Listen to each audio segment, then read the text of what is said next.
Welcome to the fourth iteration of our journey to Hogwarts. We're making our way through all of the Harry Potter movies. This week we got Animation Overload. How you doing, Animation? Pretty good. How you? Doing good. We also got Bill McCushton, right? McCushton? Yeah. McCushton.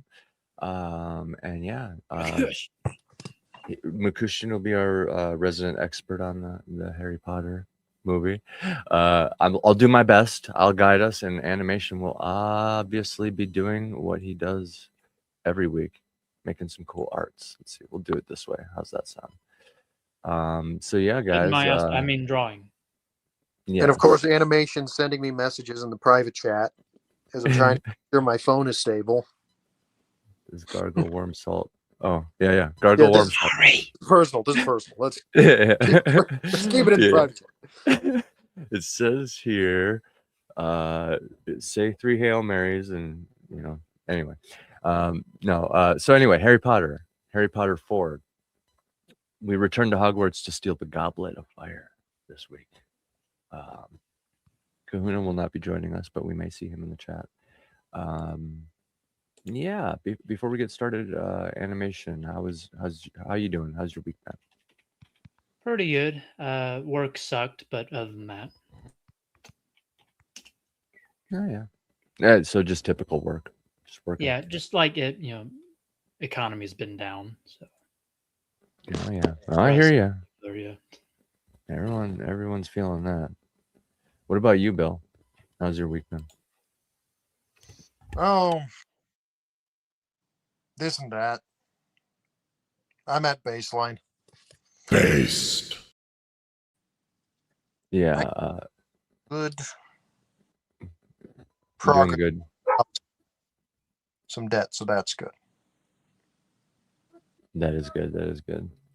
I have been just working on my album all week. Watched the new House of the Dragon, which triggered looking into some of the lore there. I think I actually am happy to say I'm pretty sure I have the whole Song of Ice and Fire mystery mostly worked out with minimal speculation. So I might do a video with Draco Knight on that later down the line at some point. Cool. Yeah. Be really cool to do it, but yeah. Without further ado, let's dive into it. So, Bill, where did the last Harry Potter movie leave off, and where does this one start? Do you remember? I mean, the last one. Yeah, do I remember where my childhood movie leaves off at? The Harry Potter movie. I remember where it leaves off at. Yeah, I do remember where it leaves off at. We find out Sirius had been basically framed for the whole thing. Peter Pettigrew faked his death. He was the one responsible for giving away the Potter's location to Moldy Voldy. As you do. But everything went tits up in the end, and Sirius ended up having to go on the run because Peter Pettigrew got back into hiding. And because he's an animagus that can turn into a rat. Kind of hard to find a rat in the dark forest. Is this the movie where they introduced that kind of idea? Well, I mean, they probably always foreshadowed it since the first one, but the animagus, I believe so. So it was in the movies and in the books. It was first introduced at the beginning of Philosopher's Stone, because one of the first. I actually think in the first movie, the first shot. Like it's McGonagall, right? She turns into a cat. Yeah. You get the reverse. Yeah. Cat's sitting there on the wall. In the movie, they don't say animagus, but in the book, I think they do. And then, in the book, it really opens up with Vernon going about his day as all the wizards and witches are celebrating Voldemort's defeat, and then culminates in McGonagall, Dumbledore, and Hagrid meeting outside the Dursleys' house and leaving Harry on the doorstep. And again, McGonagall turns from being a cat to back into her human form, which, we find out through dialogue in both that she was spying on the Dursleys to find out what kind of people they were. Hence why she protested Dumbledore like, no, we shouldn't leave him with these people. They're the worst kind of muggles. Yep. Okay, so Yeah, that's pretty on. That's pretty cool. And with each movie, it gets progressively more like serious. Like it seemed like there was some pretty high stakes in this one. But anyway, before we get too carried away, I'll just like summarize it. Harry Potter and the Goblet of Fire from 2005 is the fourth film in the series, directed by Mike Noel, with a screenplay by Steve Kloves, based on J.K. Rowling's book. It's 157 minutes, and it shifts the tone. Like I was just saying, it shifts the tone darker. And it's more mature territory, and Harry faces higher dangers, and there's obviously the return of Voldemort himself. The main cast is like Daniel Radcliffe and the usuals, Hagrid, Dumbledore. Mad-Eye Moody is Brendan Gleeson. Lord Voldemort himself is Ralph Fiennes. Fiennes. Okay, yeah, I see it. Fiennes. Robert Pattinson is in here. He's not a glowing vampire, but he's in here. Clements. Nobody is dead. Fair. Clements Posey is Fleur Delacour, right? Fleur Delacour. The French names. Yeah. Victor Crumb is Stanislav Ianevsky. And Gary Oldman is in here as Sirius Black, and Alan Rickman, of course, is Snape, and McGonagall and all the rest with the star-studded cast. But yeah, like that's what it is. It's kind of loaded with a bunch of people who went on to become crazy things. Like you got, who do you got in here? Who was that? Robert Pattinson. And isn't there like a Doctor Who in here, or am I mistaken? No, there's a Doctor Who in here. David Tennant. He played the bad guy, the Barty Crouch Jr. Yeah, Barney Crouch Jr. That was it. So there's a Doctor Who in here too. So you can see how even the peripheral cast probably drew in some people, Also, also the actress who plays Moaning Myrtle, who comes up again in this movie. She was in an episode of Doctor Who, one of the worst episodes of Doctor Who, mind you, but she was in an episode. Some Who crossover, huh? Nice. See, everyone in Britain's been in Doctor Who. That's just it's just like the British show. Well, I mean, that's what you get when you have a Monster of the Week show that's been on for like 40 years. Yeah. Part at some point. Wait, like Scooby-Doo? Half the country is employed by Doctor Who. Yeah, literally. Oh my god. So Harry Potter 4 emphasizes the Tri-Wizard Tournament, teenage drama, which when we had our watch party, Bill, I think you were mentioning the teenage drama a lot. And the deleted scene I saw once, I think it was on, because back in the day, ABC, the TV channel ABC would have frequent Harry Potter weekends where they would marathon the movies, because it still remains one of the best family franchises out there. Oh, for sure. They would include deleted scenes in their marathon as well.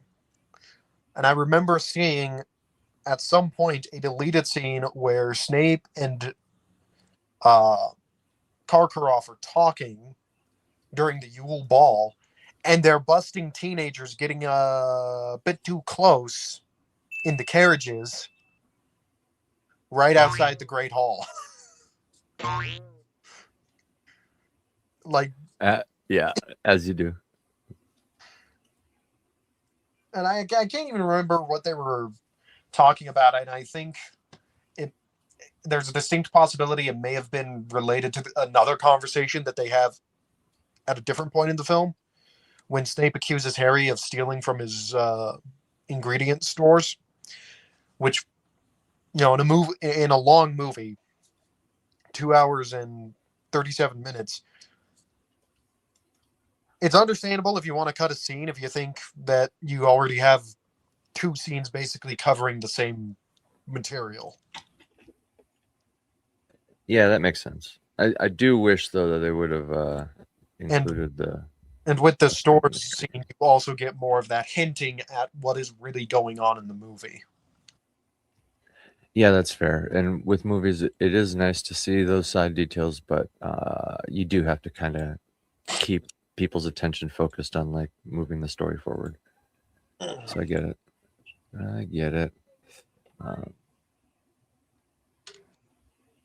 so yeah, the rising threat of Lord Voldemort is the next thing that it focuses on, and it condenses the long book. Actually, it cuts subplots. Uh, like Winky, Ludo Bagman, more house elf. Oh, more house elf elements. So there's like a lot more stuff about house elves in the book, and Yeah. it expands key action sequences like the dragon task. Interestingly enough, Real quick, this is something that I have always found amusing from the books that they cut out of the movies. Hermione's whole tirade. I can't even remember what the acronym stands for, but she starts an organization whose acronym is SPEW. Basically, it's house elf rights, because the only Well, house she had met up to this point was Dobby, and we find out in the book that Dobby is an odd elf. he's the chosen one. Most house elves, are perfectly fine being in service to a wizarding family. Society for the Promotion of Elvish Welfare. There you go. And Based. so Hermione was basically basing her entire viewpoint of the wizarding world and the relationship between wizards and elves off of Dobby, who came from probably the worst family that could have had a house elf, the Malfoys. And Yeah, during yeah. that whole subplot, she's like hiding clothes to trick the Hogwarts house elves into being free, because she finds out that Hogwarts has house elves. They Well, that's actually interesting. meet the house elves in the book because Dobby invites them into the kitchen at one point, where they find out, after being freed, he started working for Hogwarts for a wage. Because again, Dobby is a weird elf. And he brought Yeah. Winky along with him. And what's great is, and if Kahuna was here, he could probably correct me if I'm misremembering, but if memory serves correctly, Dobby is seen by the other house elves as like, yeah, he's kind of weird, but he does good work, so we're fine with him. Winky, on the other hand, won't shut up. She keeps crying and whining and moaning about how she was set free. Like, we can't even tolerate her, but Dumbledore says we can't get rid of her. That's funny. Even better, because as soon as the main trio go into the kitchen, the house elves are like all polite. They're like, "Oh, let's cook you something." Let's like completely hospitable to them. But then as the book progresses, they stop doing service for Gryffindor House specifically because Hermione keeps trying to trick them into being free. And so it's just That's yeah. funny Did you say little she? plot. Did you say she like applied like she blanketedly applies her perspective on all house elves based on her interaction with Dobby, and that's it? Yep. People do that in real life. Yeah, and throughout the entire subplot, Ron is continuously telling her, Hermione, you're an idiot. Yeah. Stop Okay. Well, that's fair. hurting everyone. At least J.K. Rowling like highlighted that.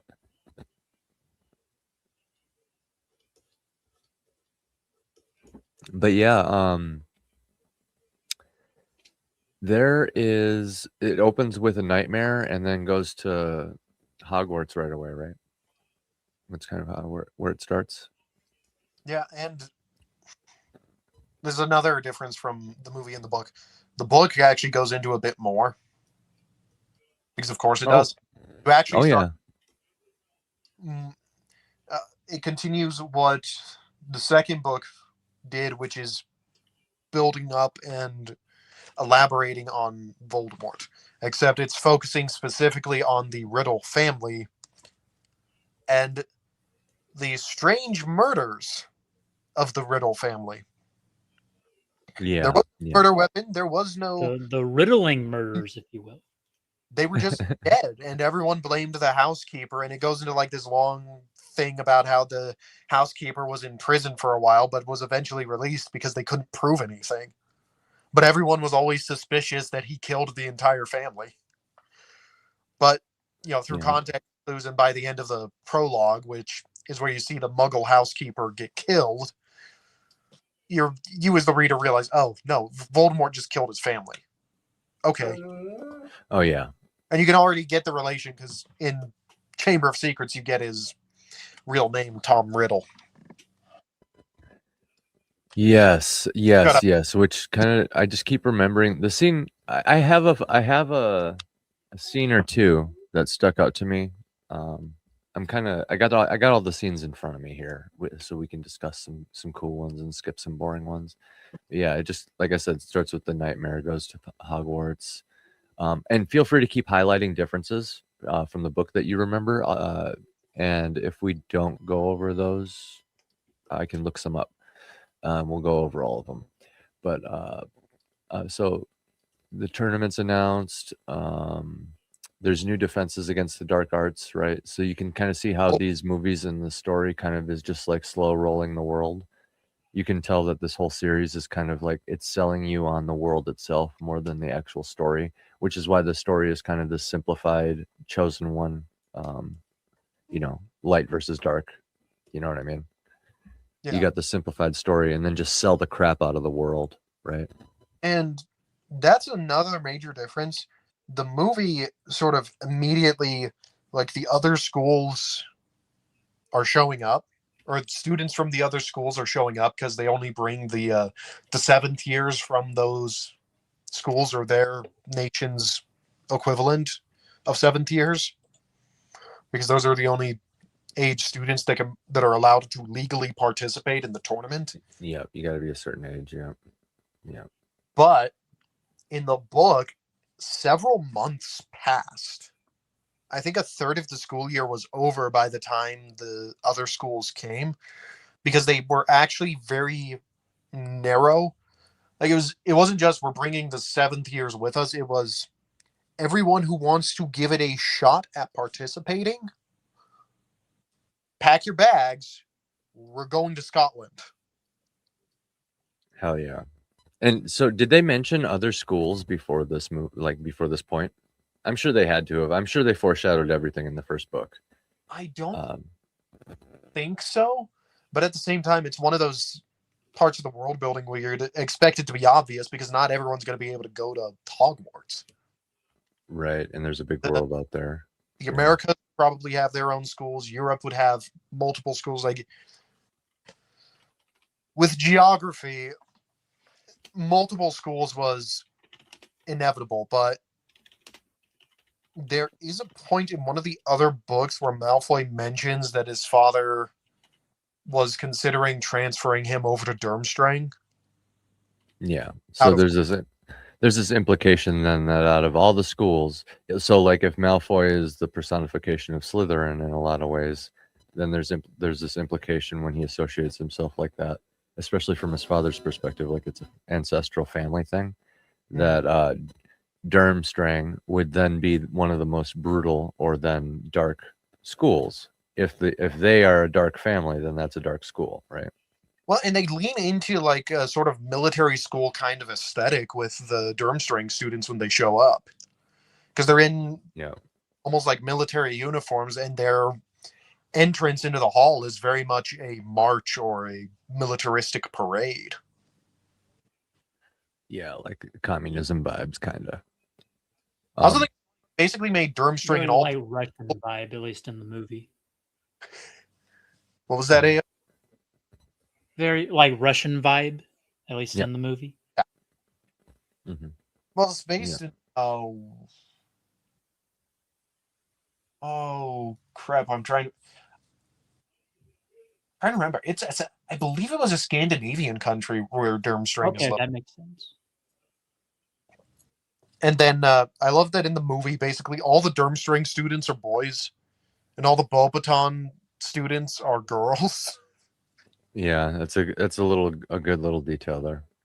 It's not how it was in the book. What? Really? There was no implication of either school being a one-sex school. Well, that's interesting. I wonder what's going on there. I like the detail because historically we have had all women's schools and military schools, which, if you think about it logically, typically would skew on heavier on the male side. So not necessarily male only, but same time, magical schools are going to be limited. Yeah, exactly. Because- Aren't there like 20 students at Hogwarts or something? What? Really? Like, there's not a lot of students at Hogwarts I bet when there you isn't, actually crunch the numbers. And I bet there really isn't for all the schools, to be honest. I Because think think most about of it. them died because of Voldemort. Well, no, it's the wizarding community. All the people there are a minority of the total human population. I think that's part of why the wizarding. That's why they get the big grants. That's why. Yeah. I think that's why the magical world has been able to stay secret for so long, is because of just how small the population is. Yeah. Yep. That and government contracts, of course. But that would explain actually why, like in like the first movie, for example, when they're doing like Quidditch lessons and stuff, like what basically it would explain the small class size, right?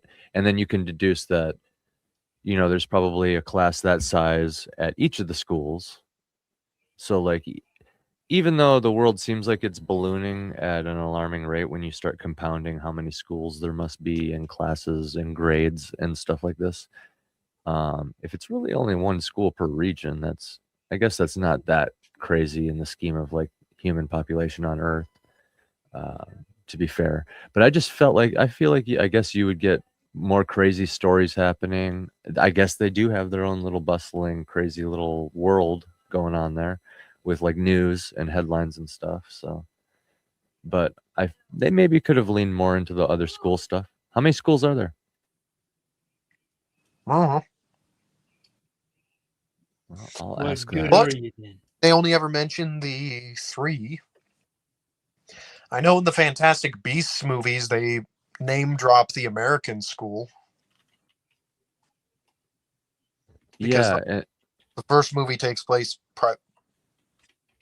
pretty much entirely in the US of A. and each of these schools themselves could be their own cool little mini series. So I kind of see what's going on here. She really looked it up. flipped I say 11. 11 schools. I figured there would be a lot. And then just imagine 11 Hogwarts. And then you can maybe be generous and say there's one that's probably really small, right? But I'm sure they're all Hogwarts. I bet the other ones are community colleges. Yes. Right.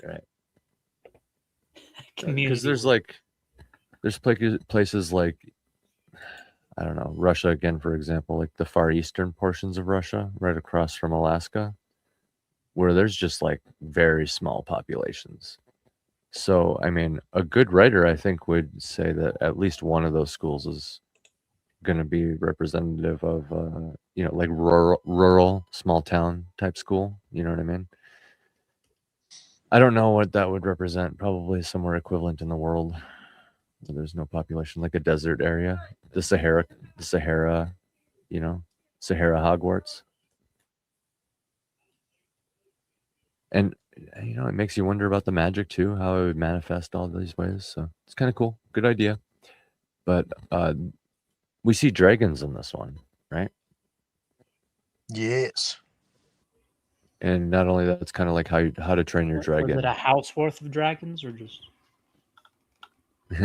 Well, they have to steal an egg from the nest. Dude, I'm just thinking of like Harry Potter mixed with Game of Thrones now. Heck yeah, dude. That's kind of what the week was. It was Harry Potter, and then I switched over to What Up, Christman? Yeah, Voldemort would be a Targaryen. Yeah. We're just talking about Harry Potter. Sweet. How you doing? What up, man? Dude, I'm beat. Yeah, I bet. I'm so tired. Hold on. now that Christman's here, I want to bring this up for the show. This is not an obscure piece of trivia, mind you, but so I'm sure everyone noticed the hair in the movie. Whose hair? Harry's? All the male students' hair in this movie. Oh, what? What happened? One Oh, brief, it's all long? yeah, how it's so long for everyone. No one, Except for Victor Crumb. yeah, except for him because he's got the military cut going Huh. on. The They were trying to copy Snape. That's all it was. no one briefed the director that the kids were told not to cut their hair so that hair and makeup could do it a certain way. Oh, wow. And so when they showed up like that, Mike Newell was like, I love it. We'll do this. And they were like, okay. This Well, is there's not a how certain we were gonna do things, but okay. there's You a just certain left him flair to that. shaggy. Yeah, there's a certain flair to that. It's like their natural look, right? Like Expelliarmus Scoob. Yeah. I thought the longer hair on Harry Potter in that movie worked well. I liked it. It does, because in the books it's established like his hair just magically does that. Yeah. Yeah. Which also kind of, and we'll touch on this in Order of the Phoenix, it makes Order of the Phoenix stand out a bit more. Because of how short his hair is in that one. Yeah, it's very short. Yeah. Compared to all the others. Like, Well, and Jared mentioned Crumb, right? So there's also kind of like a little bit of a strategic and visual element to it. Visual storytelling. So there's like this juxtaposition. If every quote unquote Western magical school has like this longer hair look going on for this movie, as there's this convergence of cultures going on, and then the like Eastern communist ones, you know what I mean, authoritarian ones, have this shorter military cut, so there's this passive visual thing going on there. So I get it. Yeah. Yep. I visually I liked a lot of stuff in this film, in the fourth one. I thought the change to Karkaroff between the film and the book worked pretty well. I liked that. I liked Moody. I liked Brendan Gleeson's Moody. That was so good. He steals the show whenever he's on screen, for sure. Yep. And having Churchill not been, vibes. Oh yeah. Yeah. This is the first. See, this film is the first one. The first thing I ever remember is seeing David Tennant in. So to me, David Tennant was always this. After that was always like that like tongue flicking little backstabbing little dweeb. dude, I love Barty Crouch Jr. It's not in the book, but I just love the little tick he gives Crouch Jr.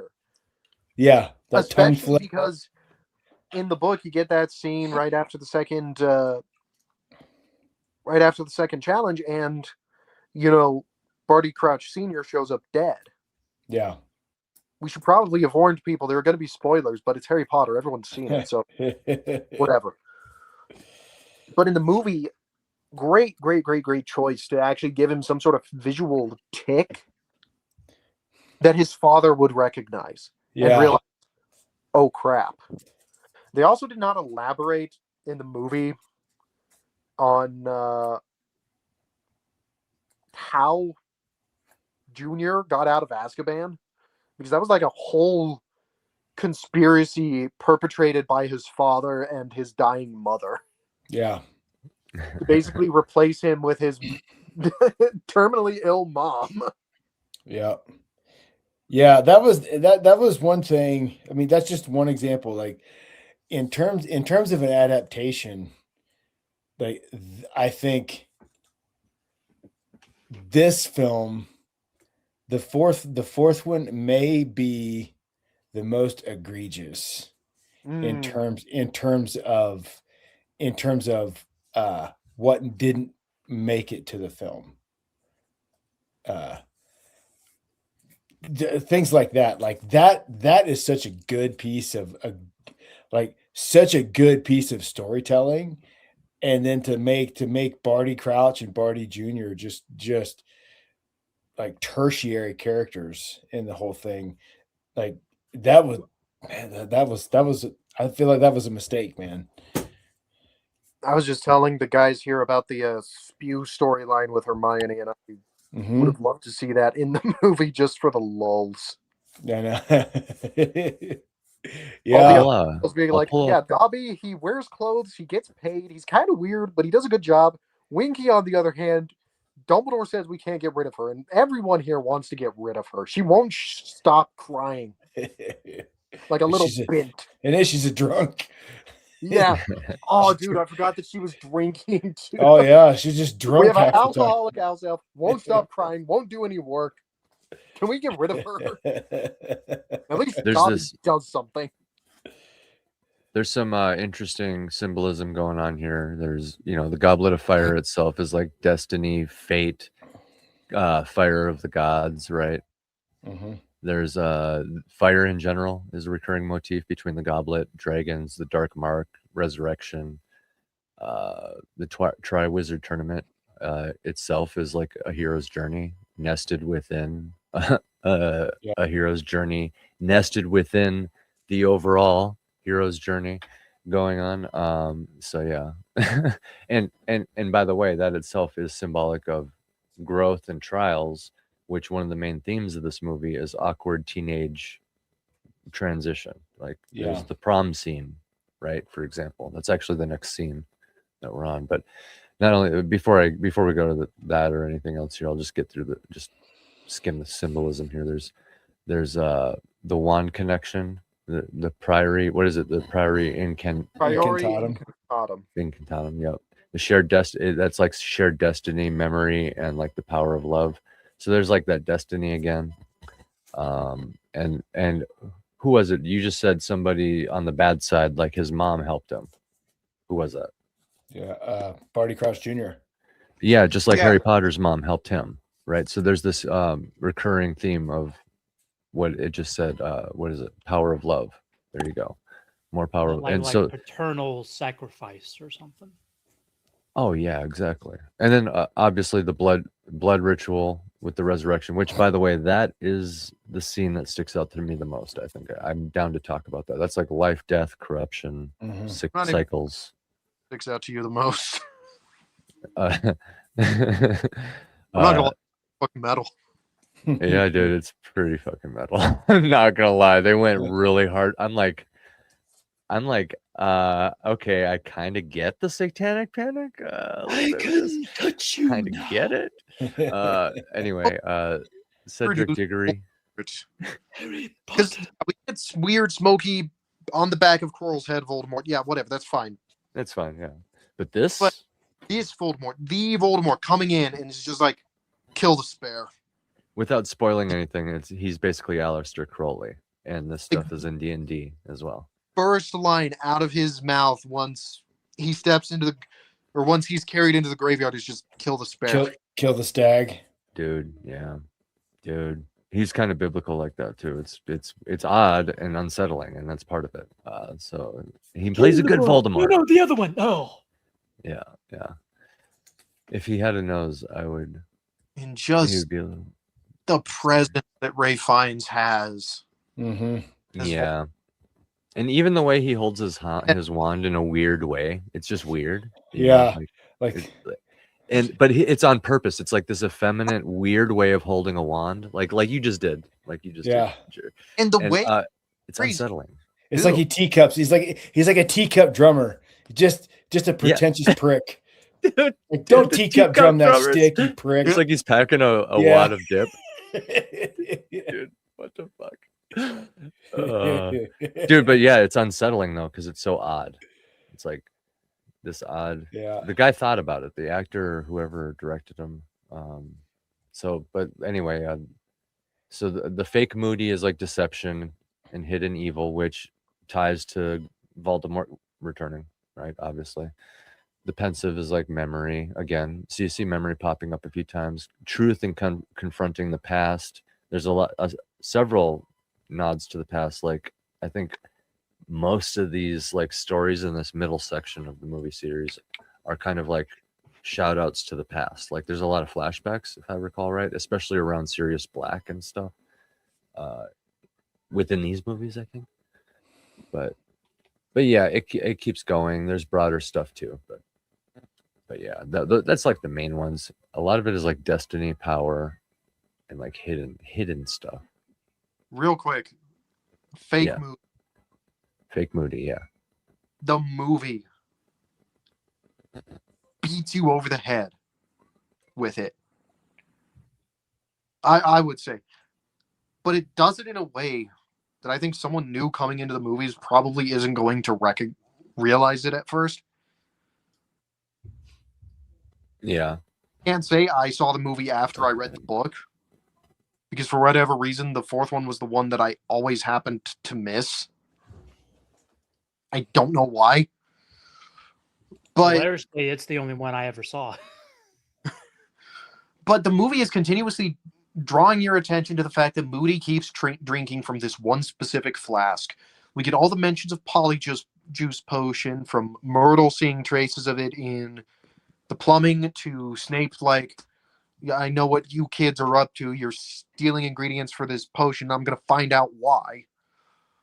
And then you've got, that one scene where Harry's in Moody's office and just hear the screaming from the trunk, and Moody's just like, yeah, you wouldn't believe me if I told you what's in there. Like, that's funny, yeah. And that one just, as Moody's just built up as like this weird guy with all these and we lost him. Yeah. That part though, like, see, I wasn't caught at this point when the books being released. I wasn't caught up yet. So between book and film, so I watched the film before I read that book, because I was still reading Prisoner of Azkaban at the time, because I didn't care what order it was in. Like I was just into the story. I wanted to see it. Yeah. So I'm coming in cold to Goblet of Fire. And I just thought it was really good foreshadowing. Like it didn't seem at the time like it wasn't obvious to me because I hadn't read the book. Because I was one book behind until Order of the Phoenix, and like I was caught up by the time Order of the Phoenix came out. I had finished the other. I finished Prisoner of Azkaban, read Goblet, and then read Order of the Phoenix. And to be fair, I think it's only really obvious after you've seen it, or once you know the twist. Because, like you said, it's just foreshadowing. It's another year at Hogwarts. Of course, something's going to be fucky wucky with the school, because something's fucky wucky every year. Every year. After you can't have a normal year at Hogwarts. That's boring. Yeah, on rewatch, you could see you connect all, because you can connect the breadcrumbs so much easier. Like you can see them so much easier and know where, because you know where they're going. But yeah, I'm at the time. Like, I cannot hear you, thinking about Jarrod. That. Right. Wait, what? Could you could hear me, AC? Yep. Okay. Yeah, I think that's just you, Bill. Bill, you struggling? Oh. Yeah, I think Bill's connection's fighting with him tonight. Yeah, it's all right. He'll be back if it'll reconnect at some point if you can't hear us. If you can, he'll figure it out. Anyway, I have to say from a writer's perspective, I appreciate that they included like deep ones and like merfolk. Mm-hmm. It's like not very often included, even though it's like a popular concept. It's just not very often included, and they did it in a pretty cool way. Bill, what up? My phone continues to hate StreamYards for some reason. It happens. Yeah, it happens. I was just saying that I liked that they included merfolk / deep ones. Mhm. Yeah. I have a list of the most acclaimed scenes and the most hated scenes, if you guys want to go through them. One of the most acclaimed scenes is the Yule Ball. While we were watching it, Bill was like saying stuff about the Yule Ball. He might have thoughts about that scene, I think. Did you guys ever see the deleted scene for the No. Yule Ball? No. The one Wait. they kids in the carriages. Yeah. Yeah. Yeah, I don't remember where I saw it, but yeah, I've seen it. Yeah. It fills in that gap because you like between because like they're in the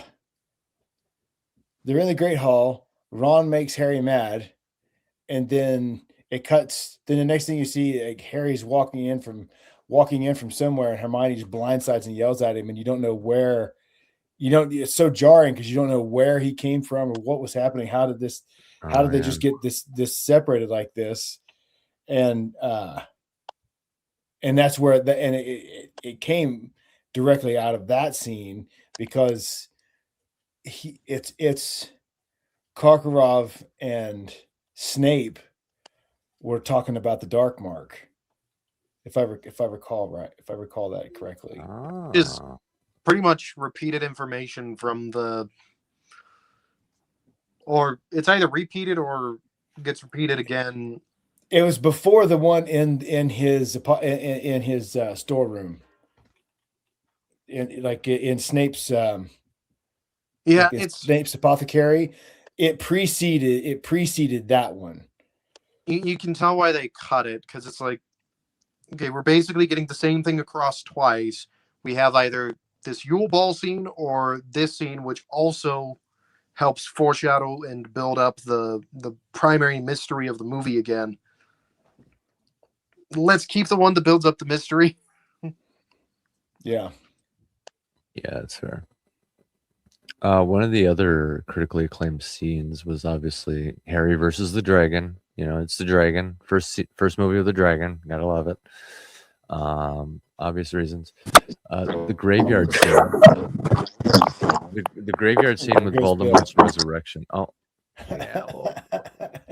Well, the graveyard scene I mentioned with Voldemort's resurrection, which we can talk about in detail a little bit more later down the line. The Quidditch World Cup attack and the Dark Mark, which sets the darker tone for the rest of the series. It's the chaotic Death Eater attack on the campsite and the terrifying appearance of the Dark Mark in the sky. Yeah. Yep. Establishing that tone, right? Yep. And then the Quidditch World Cup piece of book versus film, like I'm back and forth on that because there were so many details in the book that I thought made that sequence better, and it just the mood, tone, and atmosphere that they were able to create in the film were really, really good. So it's like you miss a lot of the Muggle stuff in the film, or all of that Muggle stuff is just gone in the film, and it's that part of it they kind of rushed through, which I thought, I get it. I would have liked to seen a little bit of that played in there, and just kind of the a little bit more of the world building in terms of the bureaucracy around what it took for the Ministry of Magic to pull off the World Cup. And I don't know that it would have improved it for anything but nerds like us who like who just live to geek out over those details, you know. Yeah, it's the best, dude. That is what it's for, dude. Because like, oh yeah, I mean, you could just stretch that World Cup scene out another 15 minutes with all of that nerdy stuff. I'd have been like completely dialed in, but like I get it. Like normies be like, this is dumb. I don't care. I don't know about it anymore though, man. The World Cup is Fred and George gambling and winning. Well, like for example, in that new Night of the Seven Kingdoms show, one of the things that was being praised about, like people who geek the hell out about knights and armor and swordplay and stuff were watching it, and because they had a low budget, they had to do everything efficiently, and it actually ended up paying off very in a really weird way that's like backfiring against the other Game of Thrones show that's out there right now. That's just all spectacle. But anyway, like little details about like realistically handling a sword and purpose of armor and stuff. I feel like the world is kind of coming around to these nerdy details. And that's cool though. Well, right. And I feel like if you combine nerdy details with accurate, if it's accurate to the book, people are going to love it. Even if it's not necessarily their cup of tea. Like, this is a little dry, but that's in the book. You know what I mean? Yeah. So yeah, you're probably I think that's right. I think you're probably right. Yeah. But yeah, that I love I love the in the film like how like juxtaposed or just I guess it's like the emotional dynamic, the tone shift between like celebrating the Irish win and then the Death Eaters showing up and throwing up the dark mark. Like it was such a huge tonal shift, and I thought it was so good because because I hadn't read the book the first time I saw that film. I didn't see that coming. I was like, whoa, that took a turn. That escalated. It like goes hard. It like goes pretty hard. Yeah.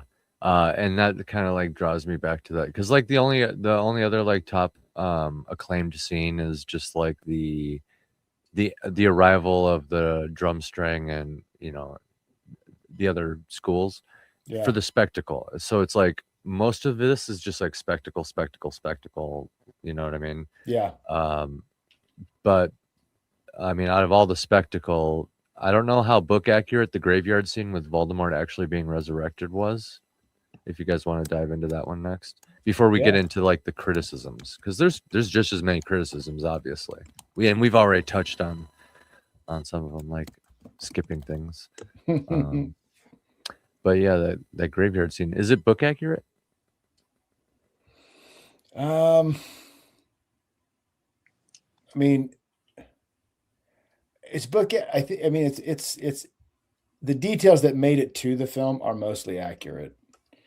It's like book light. There's a lot of stuff that's not there. I see. But like for the most part, everything it touches on, like basically all the ingredients, right? He's like tossing ingredients into the cauldron. Yeah. And that's all correct, right?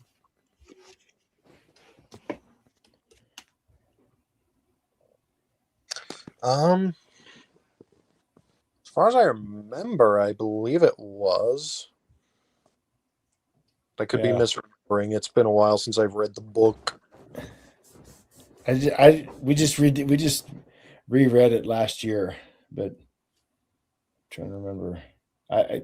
I'm looking up the graveyard scene right now. I'll get the differences and stuff here in a second, but yeah, it's a pretty intense scene where like it's like wow, they actually went there. I don't want to say like it's just a clear ramping up of like maturity and tone, and stakes, just all of it. Like, doesn't he cut off one of his arms?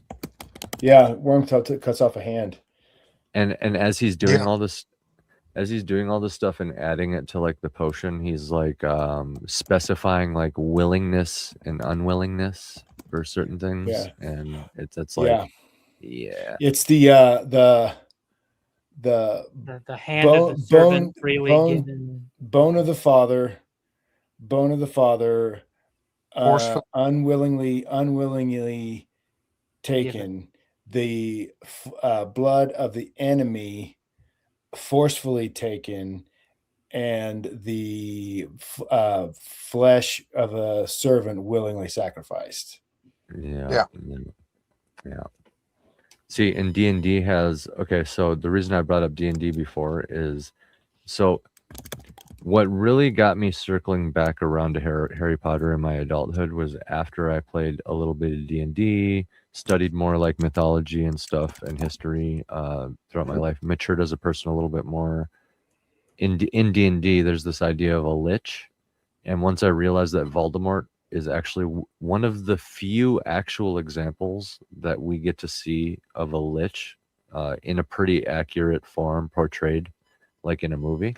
I was like, oh wow, this is actually pretty cool. Once I actually like understood, before it just seemed like a bunch of like mumbo jumbo. But what I mean by understanding is, I pointed it out earlier. He's basically Aleister Crowley. Like J.K. Rowling didn't just like make a lot of this stuff up. Like these ideas kind of persevere throughout history. Like I mentioned Aleister Crowley because the guy essentially, just to summarize, just believed that in order to get like the attention of otherworldly entities or to gain power in some way, you basically need to go out of your way to do the most immoral, chaotic, violent, you just insert whatever adjective, all like compounding on several layers, as many layers as you can get, because then it's like even more powerful, right? In his logic. And you just do the most evil crap possible, and that just like creates powerful ripples in some way, or like feedback loops with demons or fallen gods or something.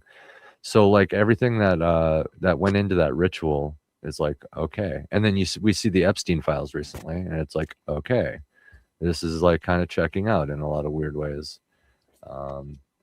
Something that kids might not pick up on. Just saying. Yeah. Dude, have you ever seen Dankula's Mad Lads about Aleister Crowley?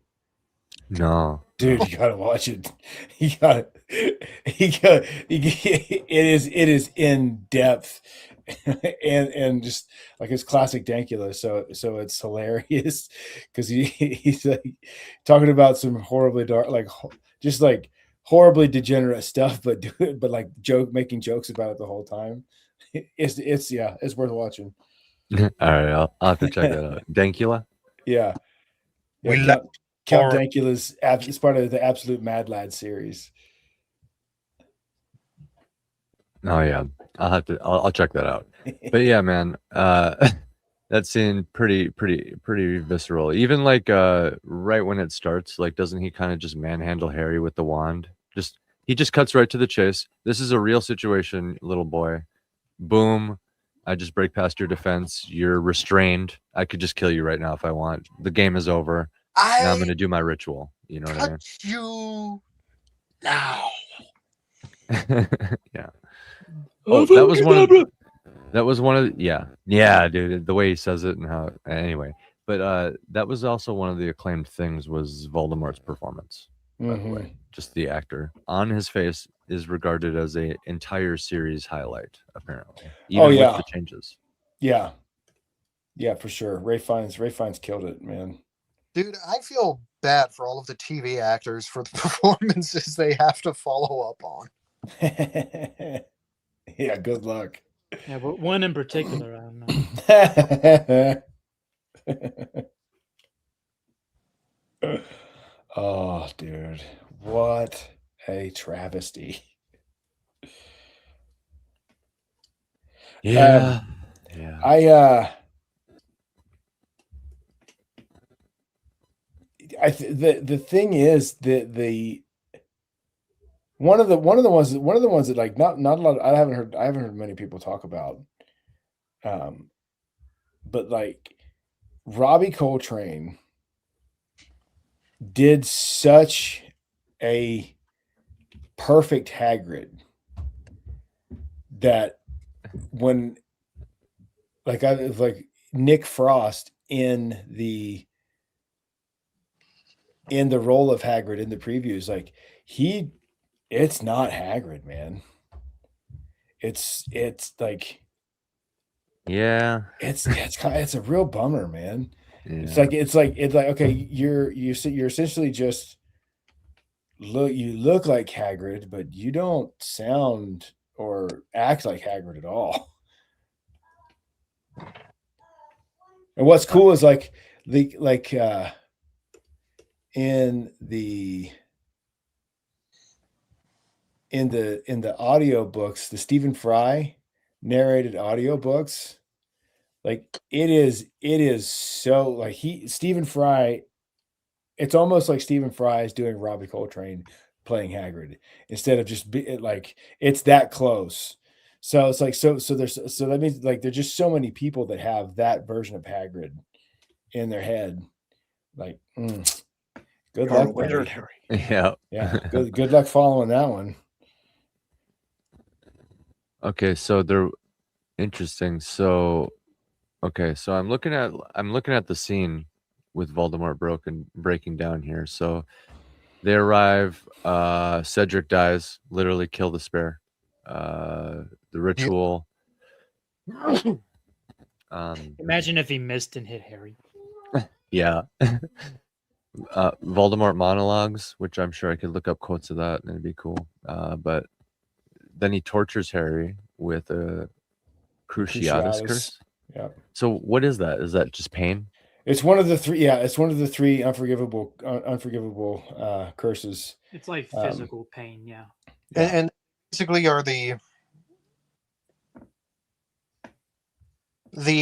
absolute extremes of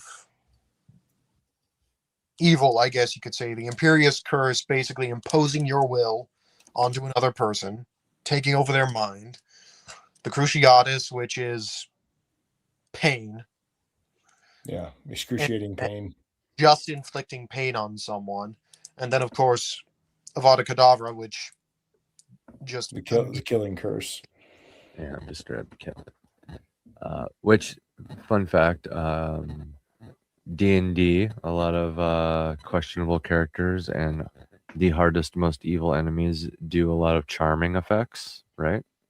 It kind of coincides, to be honest, like everything. One of the most powerful spells, power word kill, like straight up, the description is like you point at somebody, you say a word of power, and if they have X amount of HP or less, they're just dead. They fall over dead. It's like that scene from Rick and Morty where Rick is like, "Don't touch me, don't do it, don't touch me," and then they touch him, and then just die, just fall over dead quietly. Like it's like, oh, see, and it's like it's kind of unsettling and powerful, just like the straight up death. But yeah, the pain thing, I can't think of an equivalent for that. There's not like a torture spell in D&D, which I'm sure that probably wouldn't have gone over well for censors. They'd have to like market. I don't know if they'd have to market differently having stuff like that in there, but they have other stuff. Torture spells, a tickle spell. See, I don't know. Just as a reference, they give you a decent reference in both the books and the movies. You get more impact from the reference in the books, but the mention of Neville Longbottom's parents and the fact that they were tortured into madness by the Cruciatus. Yeah. And in the books, in Order of the Phoenix, you actually get to meet them very briefly in the psych ward of St. Mungo's hospital. Yeah, like, that's cool. Yeah. Yeah, so that I thought that was a really good stroke of storytelling because it set up the true significance and is set up an entire book previous. Like, okay, you find out in 4 that the Cruciatus is bad. It's one of the unforgivable curses. But you don't understand the significance of it until book 5 over Christmas break, when they're in St. Mungo's with Weasley Sr. and they meet Neville Longbottom's parent. Like that's where they find out Neville Longbottom's parents have been there since the first uprising, when and then you also find out how horrible a person Bellatrix Lestrange is, because she did that to him. So it's, and then Moody being played by Crouch Jr. is like showing it off to Neville in the class. Mm-hmm. Yeah. Just extra messed up when you think about it. Yeah.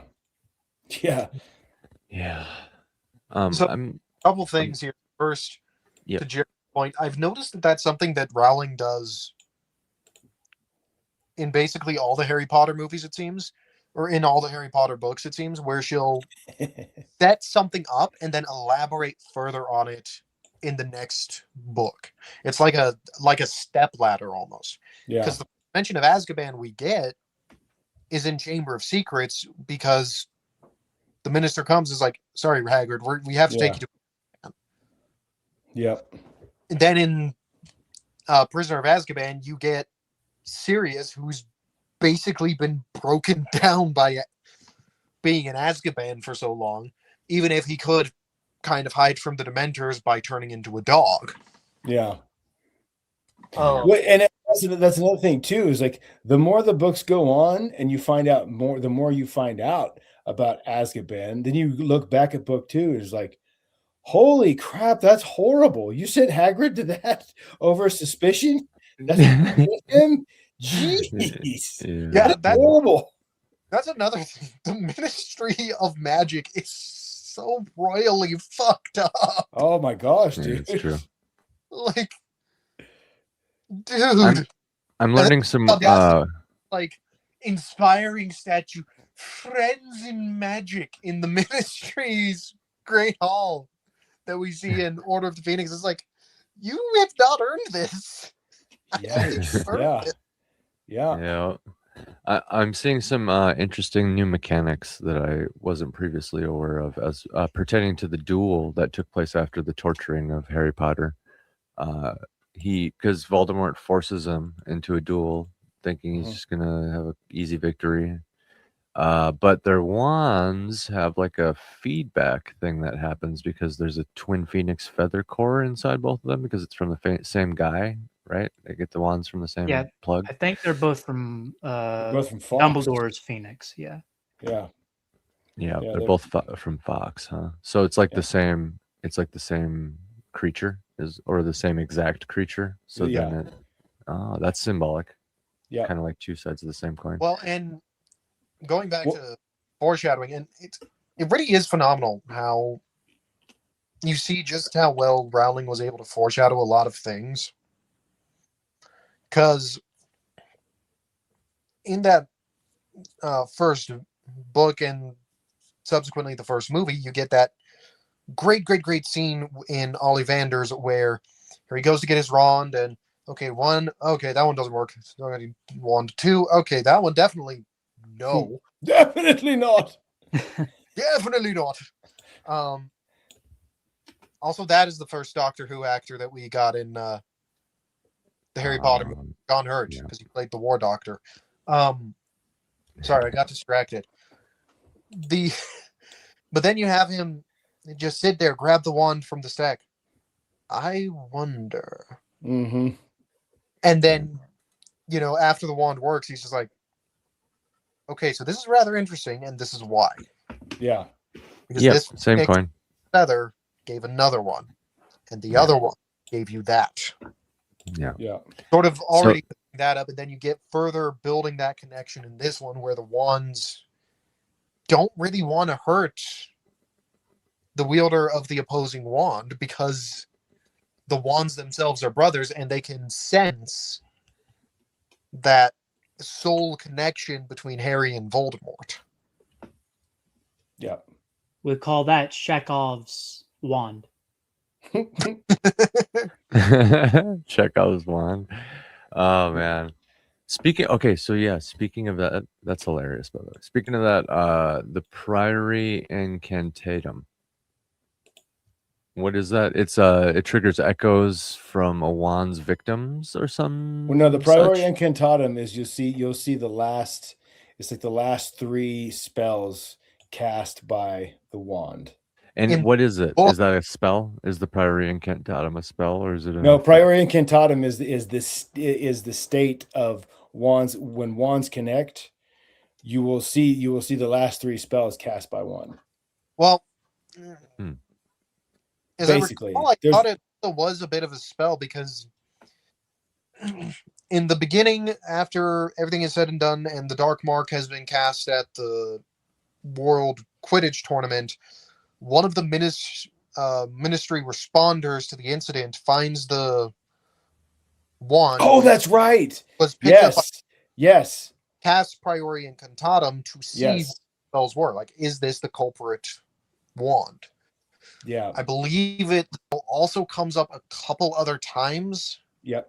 In books, because it's a really useful sort of forensics spell. Yep. Yeah, it does. It does come up a few different times. So, but when Harry and Voldemort connect wands, it's not. Harry doesn't actively call for it; it just happens. No, and there's a reason given for it. I just don't remember what it was now. It says here, it's because of the Twin Phoenix feather cores. So, something about the wands connecting, that feedback loop or whatever. I don't know if the Priory Incantatum was cast on it prior and it was just latent this whole time, maybe, and then it was released when the wands connected in some way. See, I'm not familiar with the details, but that's just what it says here. It's because of the feathers, apparently. But it says here, a golden thread of light forms between the wands, expanding into a glowing dome or cage, and Voldemort's wand is forced to regulate echoes of its previous victims in reverse order. So that's all very specific. Except there's one plot hole with that. Yeah, what's that? So you see Voldemort's wand killed Cedric, killed the caretaker of the Riddle estate, and then killed Harry's parents. But Voldemort cast the Cruciatus curse on Harry with his wand. So there's a little bit of a plot hole there that there's never any solution given to that. It's just that it's just glossed over. You could have had a simple solution I don't know. Is it just like people who died as a result, or any spell that's used? I think it's in terms of the way the ministry was using it forensically, like Bill was saying, it was just whatever the last few spells were used of the wand. Interesting. Okay. Yeah. Well, according to this, even if it only shows wands that killed, that would still be useful forensically. It's oh, this wand wasn't used to kill. Okay. Right. And that's kind of what I was about to say is it says here, it was forced to regulate the last 3 victims, or what is it? Where is it? It was forced to regulate echoes of its previous victims. So all of its victims. But he's probably had a lot, so yeah, there'd be more than 4, right? His parents, the third one, like you mentioned, and then the recent one. 4. Say it again, Bill. You'd think so based on your description, AC, but it stays on those 4 in both the book and the movie. Huh. Yeah, summoning those ghostly apparitions of the 4. Also, are you just drawing Dumbledore shaking Harry like a rag doll? Yes. Did you put your name in the Goblet of Fire? Did you know the Goblet of Fire? Yes. Dumbledore asked calmly. Okay, so I want to point out, that scene is memed on to death. And it's understandable why, because throughout all the books, Dumbledore is very calm, very collected. He doesn't show a lot of emotion. He's very even. Yeah, he's very even. And Richard Harris did a phenomenal job showing that. Mm-hmm. And while I understand Richard Gambon very much does not have that same evenness about him, but at the same time, I'm struggling to find the words. This is why I write. I'm not good at the speech. Yeah. At the same time, I still very much enjoy Gambon's performance. And Oh yeah, take I that thought scene as an example. Yeah, he's showing more emotion. We're getting that meme worthy. Did you put your name in a goblet of fire? But at the same time, he's still showcasing one of Dumbledore's core traits, which is trusting people and willing to take people at their word, so long as they don't give him a reason to believe that they are deceiving him. yeah.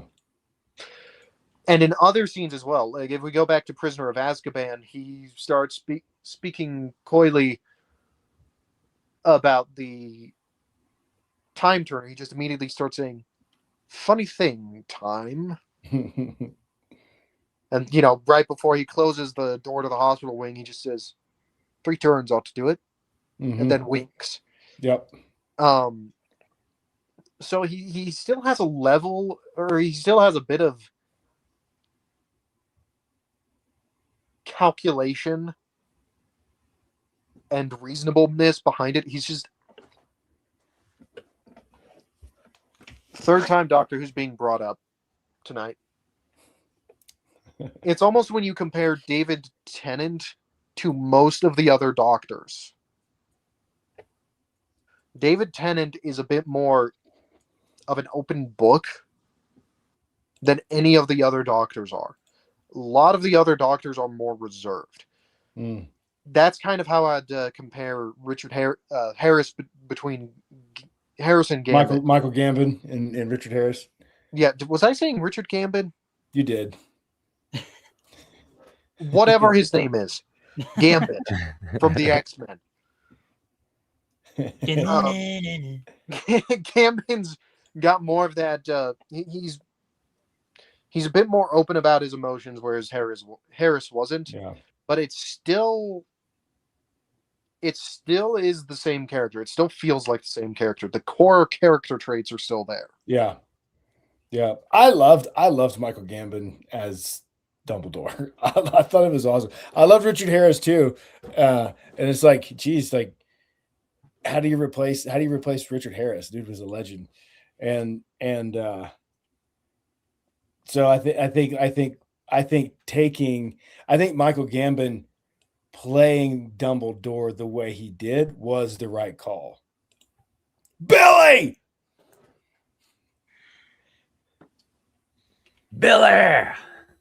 We're talking Billy. Harry Potter, Billy. What? And can you put up HPH's quote from a while ago? Yeah. It's the imperious curse.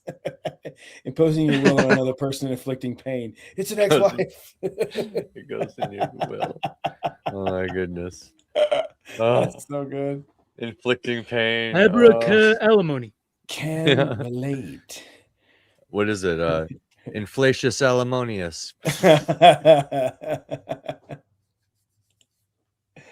A lot of the spells kind of sound like they're rooted in like Latin, right? Yeah. Mm-hmm. I think That's cool.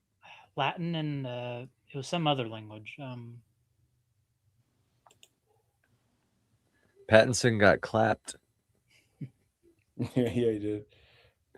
Voldemort was just like delete, Death Note style, with his weird Yeah. wand. Something movement. very much got in his way, and it was the killing curse. Pattinson was a good Cedric Diggory. He was good. He was. Yeah. I don't know why it wasn't mentioned, but like maybe it was off-putting to some people, but the scene where they're swimming, where they're all like the one guy's a shark, Harry turns into a merfolk. Most of them have to use the rebreather thing. Like The bubblehead charm. yeah, yeah. And then just thinking of the implications of all that, like he's actually got to breathe that water in there, technically. Yeah, it's like he's tasting it, it's in his mouth and lungs and like ugh. Same with the shark guy, Crumb. Crumb, yeah. He's like the Animaniac type of wizard though, right? Yeah. Animaniac. Yeah, yeah. Okay, so in the book, it's actually elaborated that he botched a transfiguration spell. So Crumb, there's a reason Crumb was an athlete. He was not studious. There's even an ongoing joke in the book where he keeps mispronouncing Hermione's name. So he's not As what was it? Hermione. Yeah. So his Was he IQ is trying to like be an actual shark? I'm not sure what he was trying to do. Because like Yeah. All that said is either that you he weren't botched the trying to be a shark, in which case transfiguration you spell. fucked up, or you were trying to be a shark, in which case you fucked And up. if you think about it, if he is trying to be a shark, what's he going to do once he gets down there? Like, how are you going to? You're a shark, You bro. gotta grab How are him you with going to the bring teeth. Hermione out? Like, it was the Russian teachers like trying to walk him through one of the spells. But it's like that scene. No. It's like that skit where it's like, all right, we'll just add your investment here and it's gone. Okay, But hold on. it's like the Russian teacher's like, yeah, we'll just add this ingredient and you're a Targaryen, but for sharks. So I need it, Jarrod. You make movies, I mean, I try. so there's one shot in this movie that's always has not sat right with me, and that is the shot right after the whole announcement of the games, the cup, and all of that. It's that shot of Karkaroff stepping into the Great Hall, being all sneaky, and he has that face and he closes the door behind him. That shot has never sat right with me. Like, No, I all I didn't. can Yeah, think is that it is meant to be setting him up as a red herring, yes. but at the same time, I cannot. So many great movies with twists. When you go back, everything suddenly makes sense. Prime example, The Sixth Sense. You go back after knowing the twist, everything about it makes sense from top to bottom. Even the way everyone is treating Bruce Willis's character, Yeah. quote unquote. But I cannot figure out what was Karkaroff doing in that. He wasn't the one that confounded the goblet. No. It was it was like I have read always the thought script. it was a cheap red herring shot. Okay, so Yeah, I'm not the only one that was a cheap shot. I totally agree. And it is one of like it's one of those things that I'm never able to look past on any viewing of the film after seeing it. It's like that's you cheap bastards. It's just a shitty cheap shot. Is all it is. I feel like they do enough other stuff to set him up as a bit of a red herring because it's obvious throughout the film that he is or was a former Death Eater. Yep. So he already is a prime red herring without doing a cheap shot. Without that. No. And like you leave that.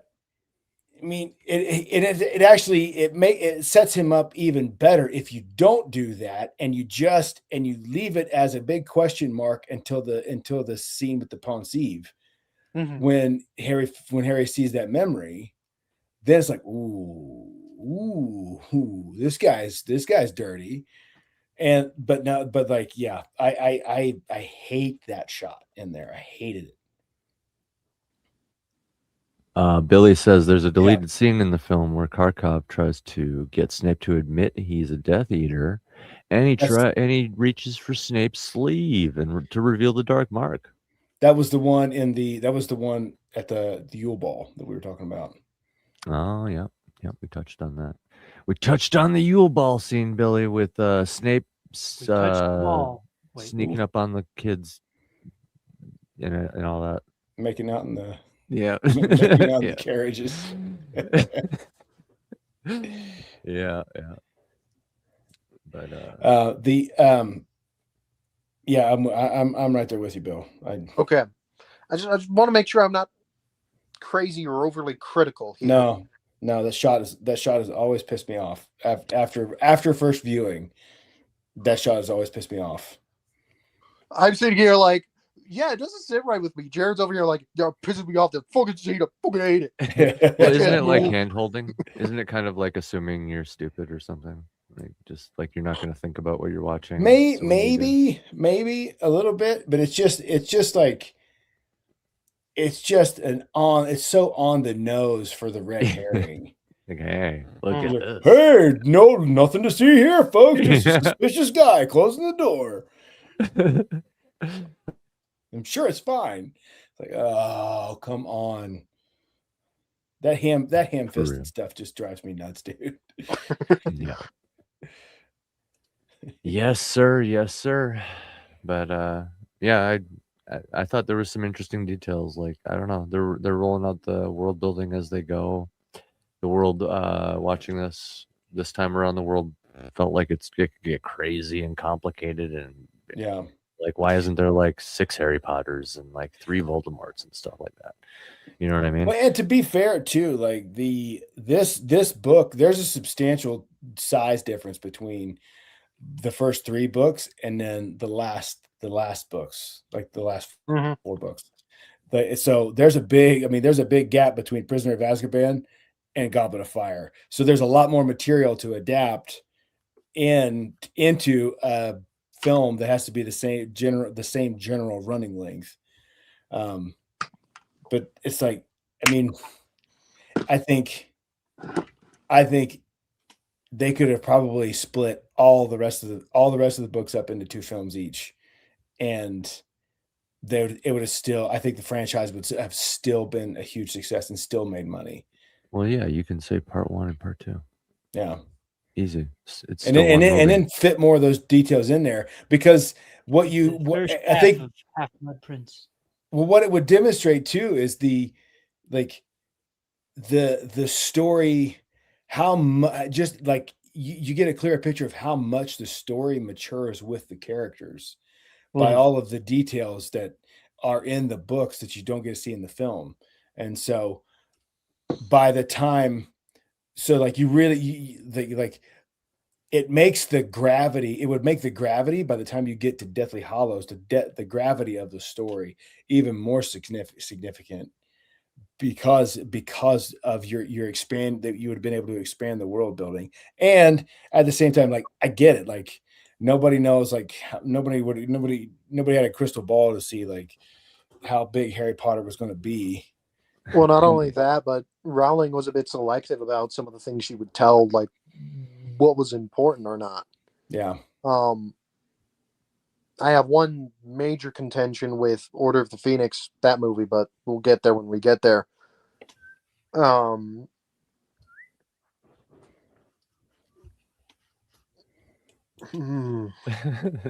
kind of interesting to think about, actually, because you're writing a big book series that basically each book is its own little mystery detective book for kids and families to enjoy. So you don't really want to leak what you're planning, but at the same time, now you have a big Hollywood deal. The movies are being popular as well. You're having a significant role in producing the films, selecting actors and working with the directors, figuring out, what needs to go into the films and whatnot to help the story make sense in the adaptation. So how much do you reveal? Yeah. Because any number of people on set might leak it. This is an interesting topic, guys. And Jared, I'm glad you're here for it, because I'm okay. I basically have said my thoughts on this Harry Potter movie. I think it floats because of the spectacle. There's some cool details. The world had me going, oh, I want to know more about that. Scenes like the swimming, I was like, oh, I feel like I can like taste that water that he's swimming in. I'm like imagining you can see the science behind everything. So I'm gonna give it a float. But before I lose my train of thought, remind me after we go through and see what you guys say about the movie to come back to this idea of what to reveal when it's being adapted. But yeah, let's go down the line. Jarrod, what did you think? It floats. It floats. I mean, the whole series, every movie floats for me. Even though there's some are stronger than others in terms of an adaptation, it still flows for me. That's interesting. No sinking Harry Potters. No. I suppose they're all really good, actually. Yeah. This series was lightning in a bottle. Just like the other three we've talked about, the fourth one floats. Yep. Yeah. Yes. Oh, before we get to animation, Billy says Moaning Myrtle was helping Harry in the lake in the book. Yeah, it sounds like there's some variation. You know, they cut some things. Dude, it out, was Dobby in the book. It was Dobby that gives Harry the gillyweed for the second challenge. Yep. Oh yeah, you may not have seen it, but Billy said that too right here. Dobby was the one who gives Harry the gillyweed in the book, and then I said Dobby knows a guy. He's got a plug. Well, the thing is, like Rowling told the told the director of the filmmakers is like, do not downplay the house elves because they have their role is significant for the rest of the series. Like they get more significant. Like don't cut out spew, don't downplay the house elves. And what do? They cut out spew and they downplay the house elves. You know why? I can understand why you'd want to cut it out of. It's already a lot of you have to try and fit in there. Yeah. Didn't like a bunch of I'll just say this just so the stream it's not at risk. Didn't like a certain demographic of people kind of come after J.K. Rowling because of a certain stereotype that they perceived within her work on the faces of these house elves and perhaps the bankers, right? It was mostly the bankers. The bankers are where it really came. Where's what started it all. Do you think that same mindset? Jewish? I don't know. Right. Do you think that same mindset could have carried over? Like maybe like in a softer way, and they just downplayed it and cut out spew. You know, maybe. Maybe. It's speculating. But. Wizards. He's like got the Godfather voice going on a little bit. Animation. Jewish Godfather would have been a very different movie. I can't unsee it now. Remind me to give you guys a very funny Italian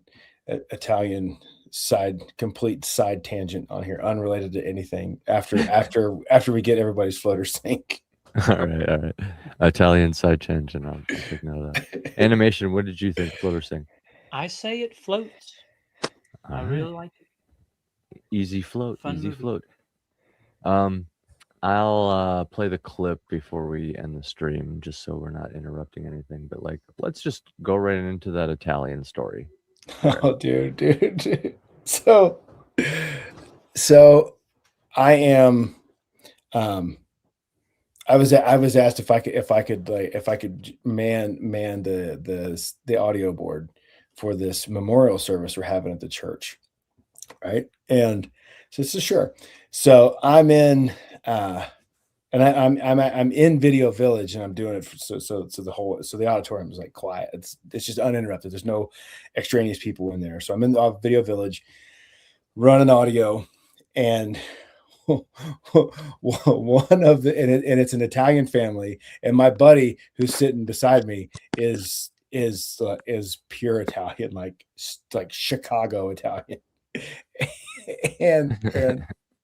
So her brother gets up, and he's like, our brother Dickie couldn't make it to the funeral today, and he asked me to read this letter. And so and so he goes to read this letter, and essentially, it like he says he wanted him to like give his well wishes and read this letter, but this letter is all about talking about how awesome the brother speaking is, and how good the brother speaking was to the sister who passed. It's like, and then like, you guys can sit here and hear how well he can speak. Yeah, it's so. I'm in the video village with Weston, and we're cracking up about it because it's like, holy crap, this guy is clueless. It's completely clueless how this is coming across right now. And so I start just like, Dickie, I need you to do me this thing. I need a favor. I'll never forget this favor, Dickie. You do this thing for me. It will be a great service to me and my family. It was to me and my family. And so for the next several years, ever since then, just either Weston or I want, we'll just out of the blue, like, Dickie, I need you to do me this favor. And if you do this thing, I'll be very grateful.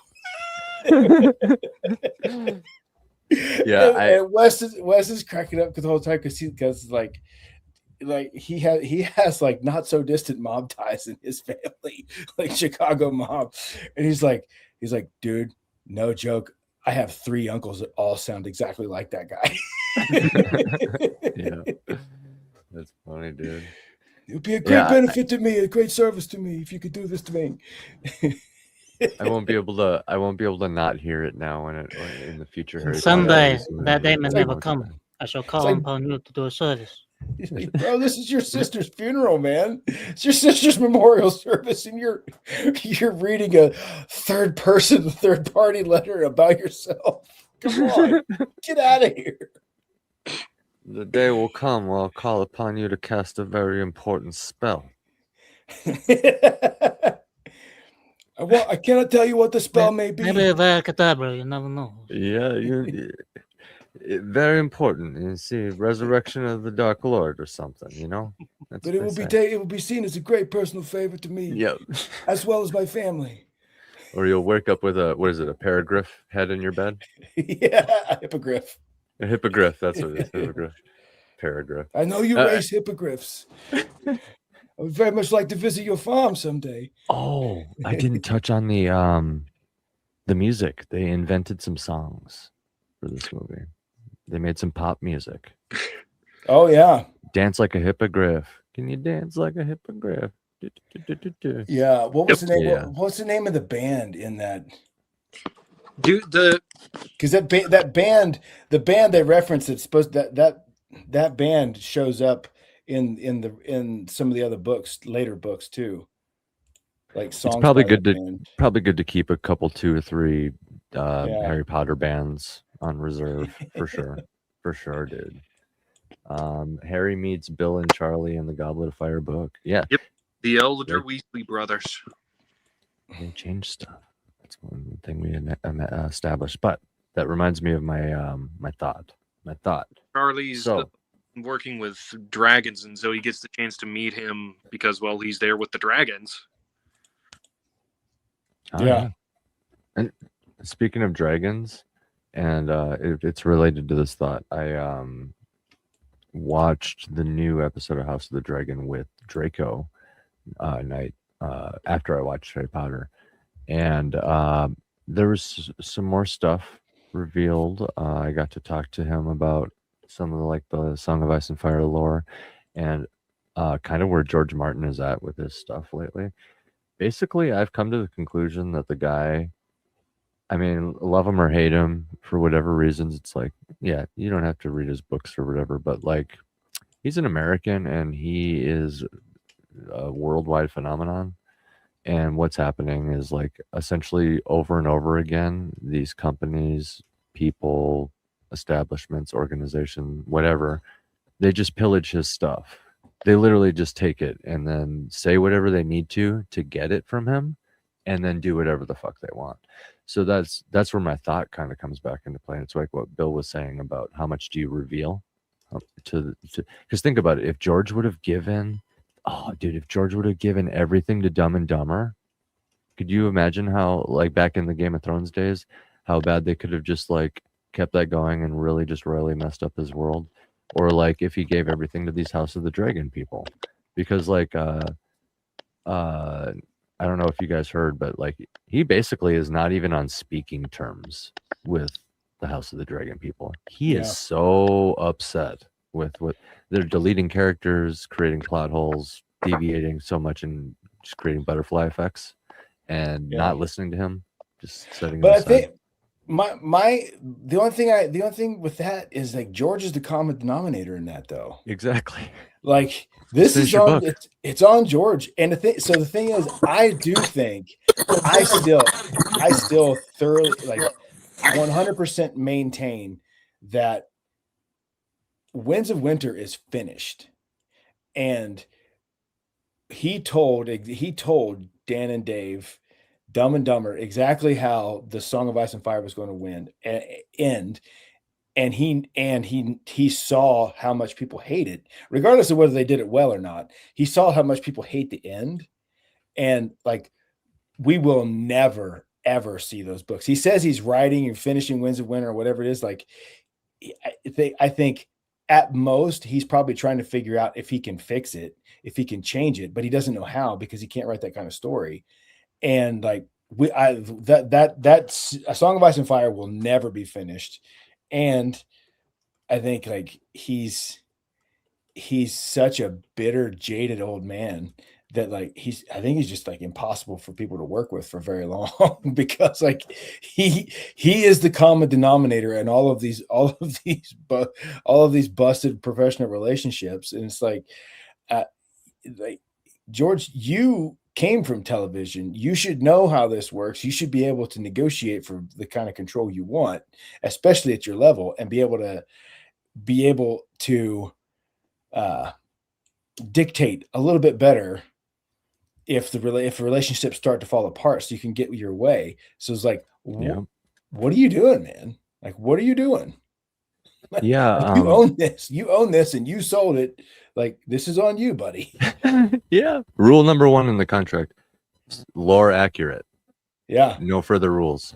Like, and here's the thing: if he would have actually just, okay, like, let's just, I actually agree with you. I think it's been finished for a while. And if not, he has been secretly, like, I don't know, exchanging the information with somebody that he intends to finish it posthumously or something similar to like how Sanderson did for Wheel of Time. Jordan. Yeah. Something along those lines, I think, because there's just too many years that have passed. Like, he at least has more progress in it, or it's just done, like you said. So that said, I think you're actually onto something. I didn't used to think that, because I don't think he gave them everything, per se, but I do think he gave them enough, right? Yeah. Where I think he gave the bullet points. Yeah, that's the gist of it, because they were not on speaking terms themselves, basically after season 3, which is why it basically starts falling apart from there, because they have a looser and looser grasp on what to do. But I think you're right in that there is, like, for example, after I watched all this, I went and I was like looking into some stuff because of certain things that they revealed on the show.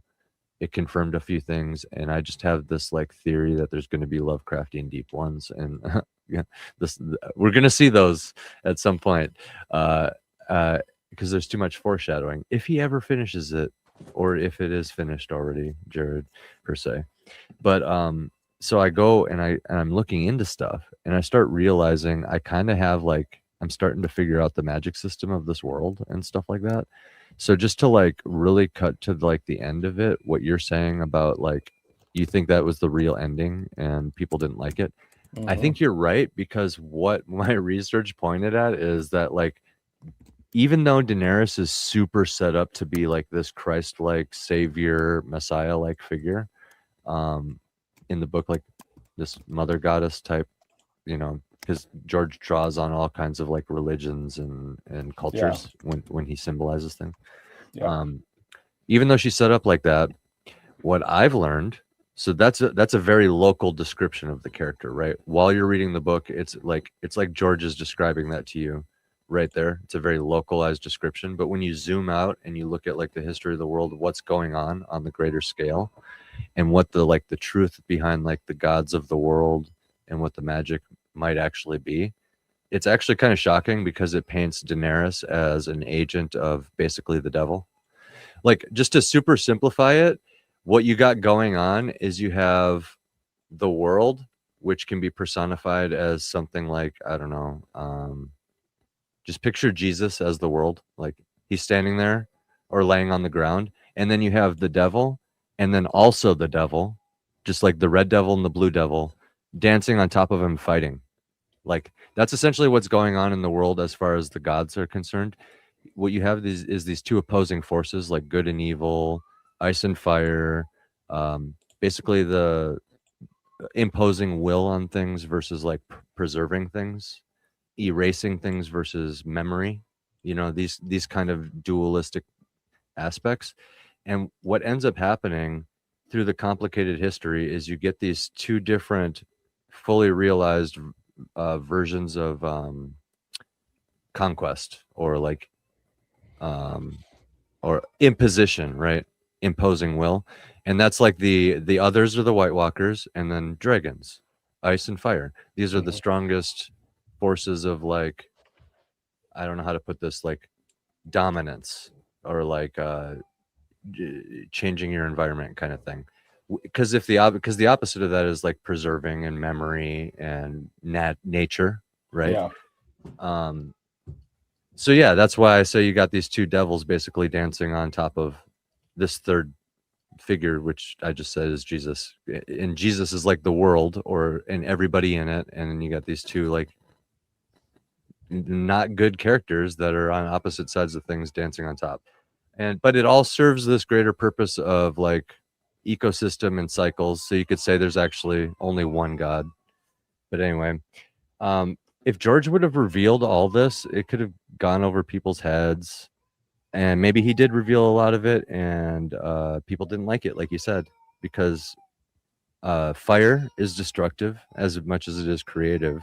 But at the end of the day, when I trace all these elemental aspects, the mythology within the world, and the different religious beliefs in the world back to like their sources, it basically just paints Daenerys and all the Targaryens out to be this dominating alien force. So that might have been the ending. I'm just saying. Yeah. It's and if it was if it was, and that's what he wrote, dang, man. Oof. Yeah. That sucks. Like, that sucks. And like and it's been so long though, dude. It's like gee whiz. I didn't want to believe it at the time, because I'm like, oh, but there's all this foreshadowing and symbolism, and she's built up to be like this But Messiah. he's also and she's like deconstructing everything too. exactly, yeah. And that's the other thing I found is like basically, so it's If called you A Song of Ice and deconstruct Fire. everything, that includes all the good stuff too. So. Exactly. But since it's called, go ahead. Oh, since it's called A Song of Ice and Fire, there's dualism in everything. Like, fire destroys and creates. So like that's like he's doing that over and over again, and it's why popular culture is so obsessed with gray morality. But George is doing it in an original progenitor genesis kind of way, and everybody else has been trying to copy ever since, and it's become boring, which is why everybody puts so much pressure on him. Because I don't know if you guys have seen the articles recently of like fantasy fatigue because of like Rothfuss and Martin and these types of characters not finishing their stories. Yeah. Yup. Yeah. So yeah. The thing I think one thing I think that pisses a lot of people off when it comes to Martin specifically is his ability to write and finish everything else. or not maybe not finish, but at least write everything else. Like he wrote all. He's got Duncan Egg. He wrote what was that? I mean the Dance with Dragons. The whole like history. The whole history of what is it? It's like he calls it the Grimmarillion. It's like his lore book. That's the source I had to. That's the source I had to get a lot of the descriptions and stuff from, because which is what House of the Dragon is. Largely. Like he wrote that. He did this stupid like Westerosi Ice and Fire cookbook. Like he's had all of these things that he's done, except the story that that drew people to the world.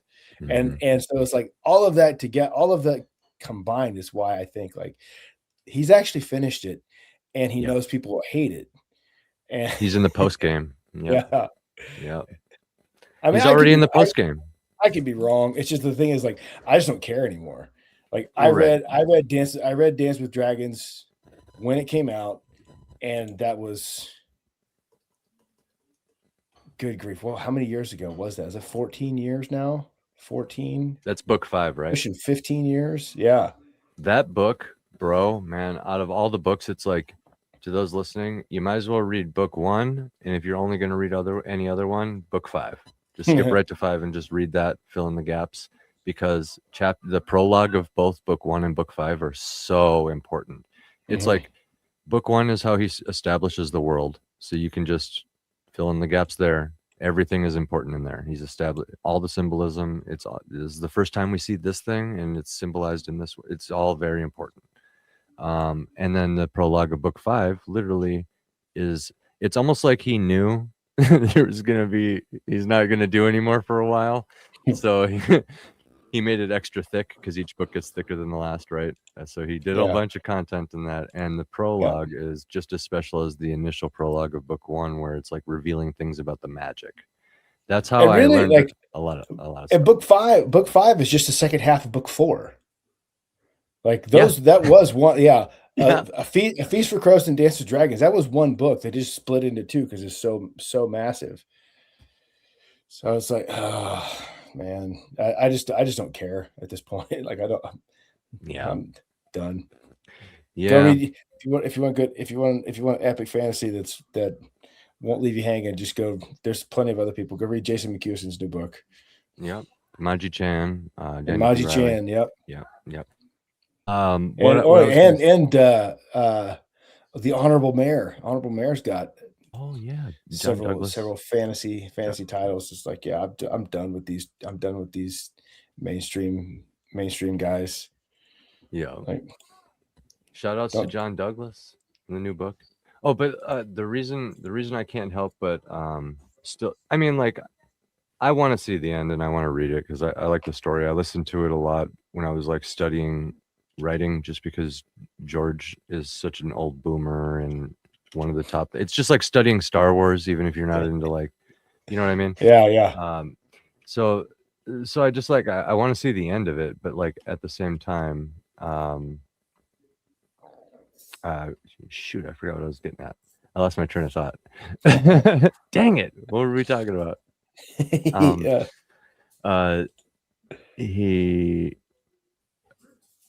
I think it's been done in, that's the ending. Damn it. I forgot my train of thought. Bill, what was my train of thought? I have no idea. All I'm going to say is The Bipolar Express. if you're interested, for everyone who's sick and tired of jackasses like Rothfuss and Martin, read Zorn. There you It's go. not Read finished Zorn. yet, but I will finish it if it kills me. I remembered my thought now. I can't help but care because he's such a big AAA name, right? Like I said, worldwide. He's American. I mentioned that earlier for a reason. That's like, even if you hate everything about him, there's still that, right? Because like, honestly, I don't know how much longer it's going to be before we can even say he's human, you know.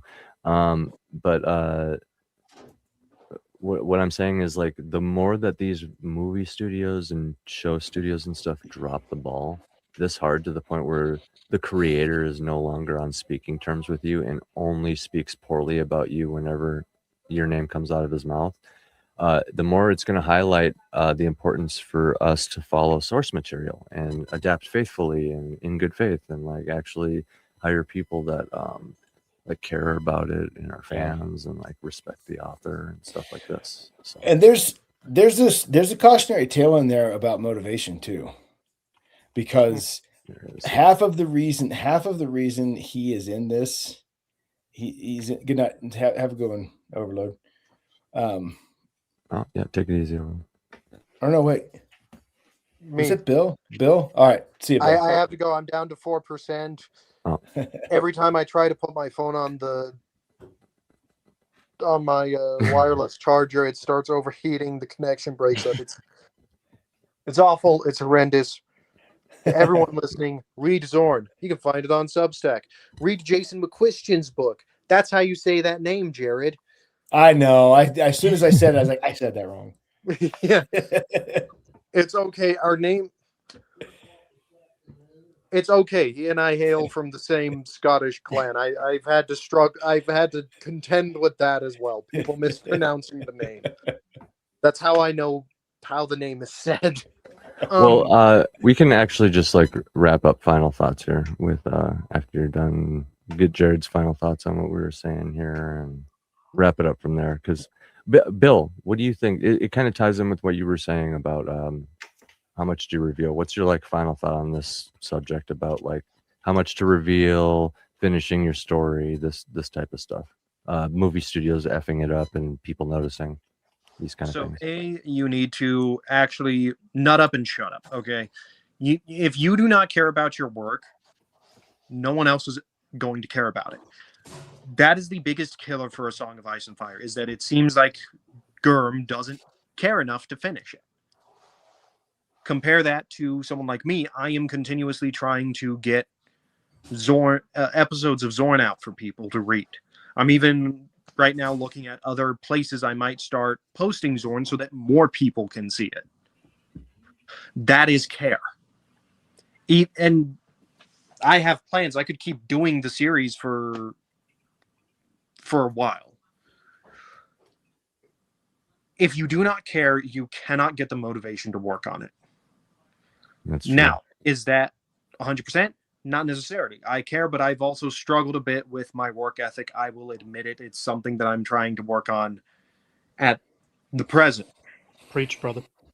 I'm trying to get the Defender cycle for Zorn finished before the end of this year, which I don't know if I'm going to make it. It's definitely hurting my progress on my book, on my other books, but part of motivation is caring, and part of continuously working on your creative endeavor shows that you care and gives the audience a reason to care. Now, in terms of how much do you reveal, that's hard to say. Because on the one hand, you tell the actor playing this character, hey, this is what's happening to your character. This is his motivation. Work with it. And you give him like his entire character arc for like all 7 books. Yep, whatever you gotta do. Conversely, how much do you reveal? I would probably go the route. So let's say Zorn got a show deal. We start working on a show. I'm not done with Alexander Zorn's story. But I am still at a point, and I'm as much of an outliner, I can say, okay, X, Y, and Z need to be included. You cannot remove those from their respective episodes, because if you do, it's going to hurt the series later down the line. Prime example, the opening, we have to open up with this scene from Alexander's past where he's talking with his grandfather Tiberius, and Tiberius makes him promise, be a better man than me. Because that sets up what we learn about Tiberius closer to the end of the first 5 cycles. And it sets up thematically Alexander's journey and what he has to contend with as a person. So it's really a case. I think in a lot of ways it's a case by case basis, and how much do you actually trust the people behind the scenes. But Yeah. I do have to step out now. I am down to 2%. People, read Zorn. Cheers. Find it on Substack. I am doing my damnedest to be consistent with Zorn. Why? Because I care about it, and I want you to care about it too. Good night, everyone. See you, Bill. Night, Good Bill. night, man.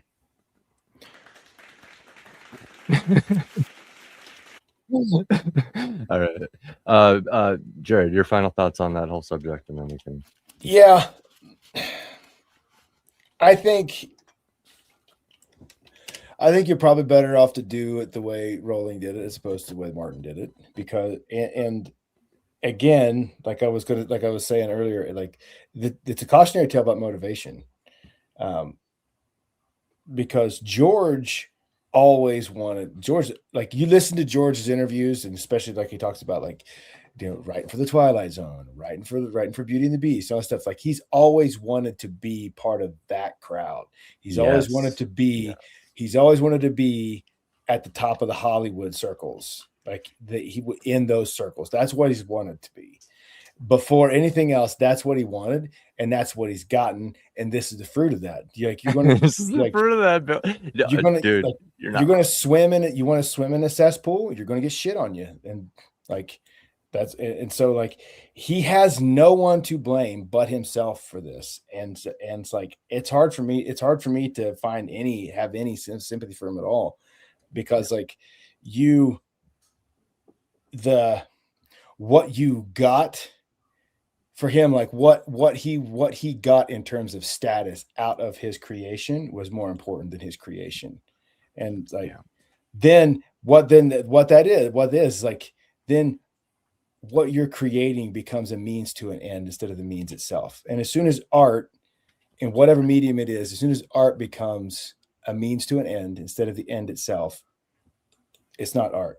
It's something else entirely at that point. And it's just not interesting to me. So that's why it's like, I don't care.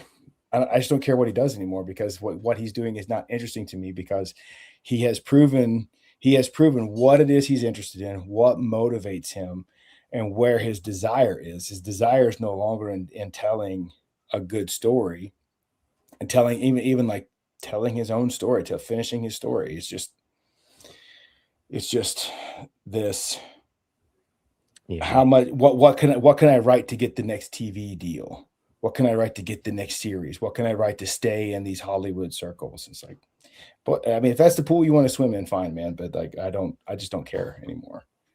Yeah, no, I can't blame anybody for that. I do, since whenever I try to bring it up again, because I know, especially within my own inner circle, there's a lot of my friends that are long past the George R. R. Martin thing. In fact, he's actively perceived as an enemy to Tolkien. He's like perceived as a Tolkien Satan, so to speak. And like making something that's financially successful or trying to isn't innately bad. It's when that takes precedent over the craft itself. Yeah. Yes, sir. And it's not. I mean, I think it's even more insidious than that. It's just like it's not necessarily the financial success. It's what the financial success affords him in terms of status. Like that's what he's really chasing. Status, and he wants to be remembered. That's just gross. He knows he can't take the money. He knows he can't take the money with him because he's a smart guy. But he's so desperate for this, like, to have his skull on the wall next to Tolkien, or his statue in the hall next to Tolkien, or Moorcock. Right, his inspirations. Let's be honest. Yeah. He doesn't really talk smack about Tolkien. It's kind of in a playful way, the way Tolkien and C.S. Lewis. He's trying to like have that same kind of playful tone. It just comes off the wrong way. On, like the minutia of it all. And his fans take it to the extreme, and then you get people who oppose certain choices, like how he deals with morality, that rise up, and then they use like Tolkien as a moral example, and now he's like the Tolkien Satan, the opposite. Yeah. And so I totally get all these things. One thing I found in my little deep dive, and I'll leave everybody with this. It's a little I've dropped some clues on the subject to the upcoming video that I want to make with Draco. Kind of, basically, I'm just going to expose the whole world. I'm going to make one super video. I'm going to say, listen, guys, this is how it is. Here's the religion and the magic. Mystery solved. Big whoop. Now you don't gotta wait for the books to end for any other reason other than to see what happens with the characters, I guess. But also kind of touch on the problems with House of the Dragon and see where the video goes. But I'll leave you guys on this. I discovered some weird Easter eggs. So like, there's a lot of stuff that points to real world, like the symbolism he uses, and some things within the world point to some real world conspiracy theories, and because he points to real world mythology and real world history and real world religions, so he also points to real world conspiracy theories, and probably the ones that were really big when he was growing up, right? So like Roswell, aliens, these kind of things. I basically, like, look at this. What is it? Before, remove the other one. Okay, remove this. Look at this. One of the oldest conspiracy theories in real life is that there's this race of Nordic tall whites that look weirdly human. And it just really struck me when I was watching the most recent episode with Draco Knight. Because I just, for some reason, it's like the scales fell from my eyes. I started every scene. There was a lot more scenes than usual in this particular episode, where you had the Targaryen in his armor and his crazy white hair, and he's taller than everybody, actually, when you think about like Matt Smith, and the other Targaryens. Just tall, lanky, skinny motherfucker with long white hair, and it's like, and then everybody else around him is like short and fat and like muted colors and dull and dirty and stuff. And it's like, it really struck me. I was like, this is an alien. This is an alien. I'm like, and so like I just started saying during every Targaryen scene, I'm like, isn't it crazy how human it looks? And it turns out when you like follow, it made me look into the magic, because I needed to understand the how and why to a lot of it, to trace the history back appropriately. But yeah, when you follow it back, turns out there's all this. One of the other popular conspiracy theories in real life around George R.R. Martin's time and before his birth, because that was there, but this was also there. Alien bases underwater. There's a lot of stuff in the world that pertains to the oceans. So I think those two things are going to be relevant. I basically, you can trace these things back to some weird like visitor from outer space that had a pearl carriage carried by 100 wives, and then he ascended back into the stars. And this isn't like prophecy. This is George Martin writing this based on studying these prophecies. So yeah, it kind of just sounds like Targaryens are like humans cut with some sort of alien blood. And yeah, I'll just leave it. It's not a new theory, but I basically confirmed it using kind of this is a theory. This is a theory among like Martin theorists. Among Martin theorists, it's Space one of the String. common.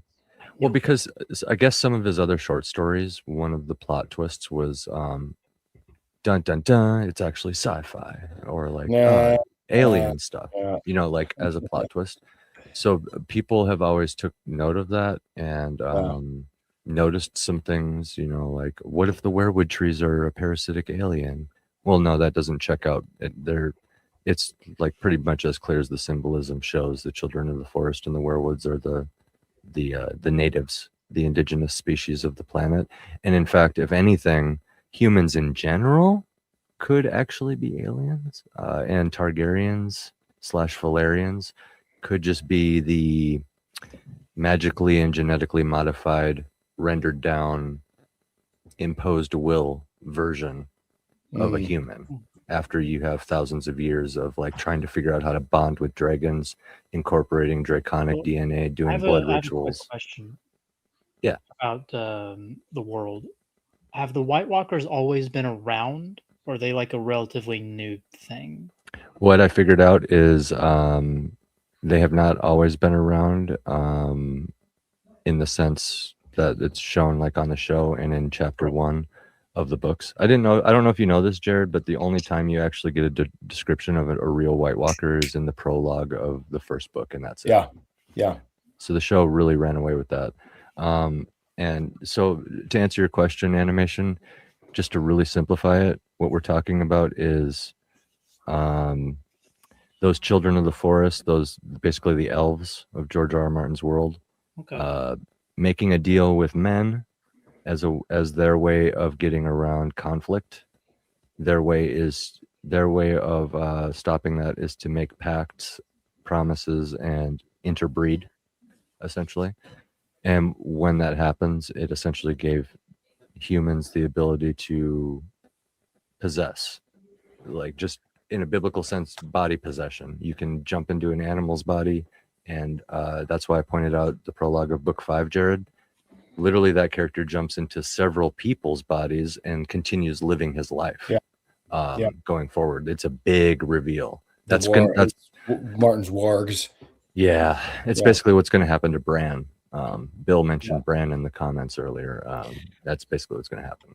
Yeah. Now, in A Song of Ice and Fire, the White Walkers are it is the prelude to their second coming, like the second wave of them. The wall in the north was built after the first incursion of the White Walkers to stop them, to keep them above the wall.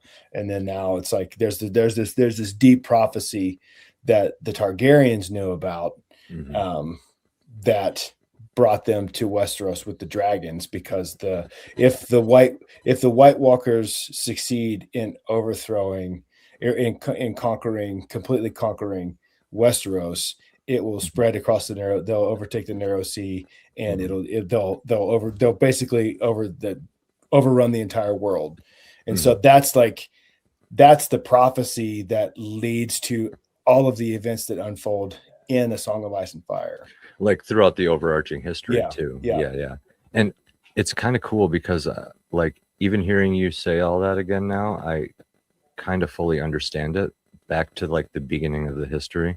And I didn't have to like dive through the entire like big thick textbook. Like we living in the age of AI, so I can just cut right through the bullshit and figure out what I want to figure out.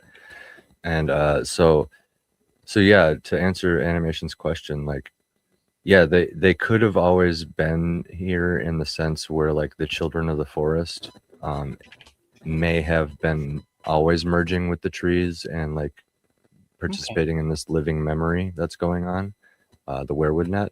But I was just curious because I remembered a scene from the show where a White Walker like turned a baby into a White Walker or something. See, was that from the book or was that a show? No, that's show only. Okay, that's show only, but there's some ties. It's alluded to in Craster, because Craster makes offering of all his bastards to the White Walkers. It's kind of showing how those are made, actually. Yeah. So okay, but it's like, but you never know you don't know what happens to them. Yeah. The implication is they're like the show version, they get turned into an ice zombie and they grow up to be a big ice zombie and they can make zombies, right? But like in the books, what it is like an ancient ritual that people did. They give their certain important babies over to the others in the lore. Apparently Craster is in there, but what he is a microcosm symbolically showing how this all works. So like to answer your original question, here's how it works. Okay, I mentioned the children made pacts and interbred, and that's how they got around conflict with the first conquering like invasive human beings that came over. Was it the Andals? Yeah, or like the first men. I don't know. Yeah. It's like the Andals is what they refer to the Andals as the first men. Yeah, but because of that distinction, that makes me think of that visitor from outer space thing going on. Like, so there's a lot of evidence. It's crazy. But anyway, because like, what's the difference? First men, Andals. What do you mean by Andal? A specific type of human, a different human. right? Like what's different about it, you know what I mean? But anyway, so what it points to is kind of like similar to the Craster thing, where they're like giving up their sons or something in this way, this symbolic way. What it points to is ancient men, or like a decision being made for certain people to be handed over in some way for some reason. And this reason, just to super simplify it, every castle in Westeros is built on top of a hollow hill. That's why they all have weirwoods. Where does the roots of the weirwoods go? Into these hollow underground portions of these castles, where there's likely a chamber with multiple old Greenseer kings that are wrapped in the roots, just like Bloodraven. That's what's under all the castles in Westeros. That's why castles were built there to begin with. That's why there's hollow hills. So that implies these people were chosen for that, right? As part of whatever this promise or pact was. Like think about it. If their solution is to like interbreed, like think about two warring nations. Like, how about you just marry my daughter? You know what I mean? If their solution is to interbreed, then this would be the spiritual version of that. Like, well, if we incorporate you into this, you'll understand stuff. And historically, around this time, every human being on Westeros basically converts to their religion willingly. So it's almost like they saw the truth and they were just like, oh, okay, yeah, this makes sense. They were incorporated spiritually. Now, that being said, at some point in time on the other side of the world, there's a cosmic event that knocks everything off balance, which is why like summer is years long and winter is years long and magic is amplified and suddenly everything's being corrupted. Basically, just to super summarize that, it's the story Color Out of Space by Lovecraft. Cosmic event crashes, corrupts everything, including a weirwood at some point in time. And then you get a warlock type, or like a Julius Caesar type, or like a whoever quote unquote great ambitious person you want to insert there, figures out how to use this corrupted Shade of the Evening weirwood tree to access that same spiritual thing. Now, when that happens, it displaces these Greenseer kings because their spirits are in there.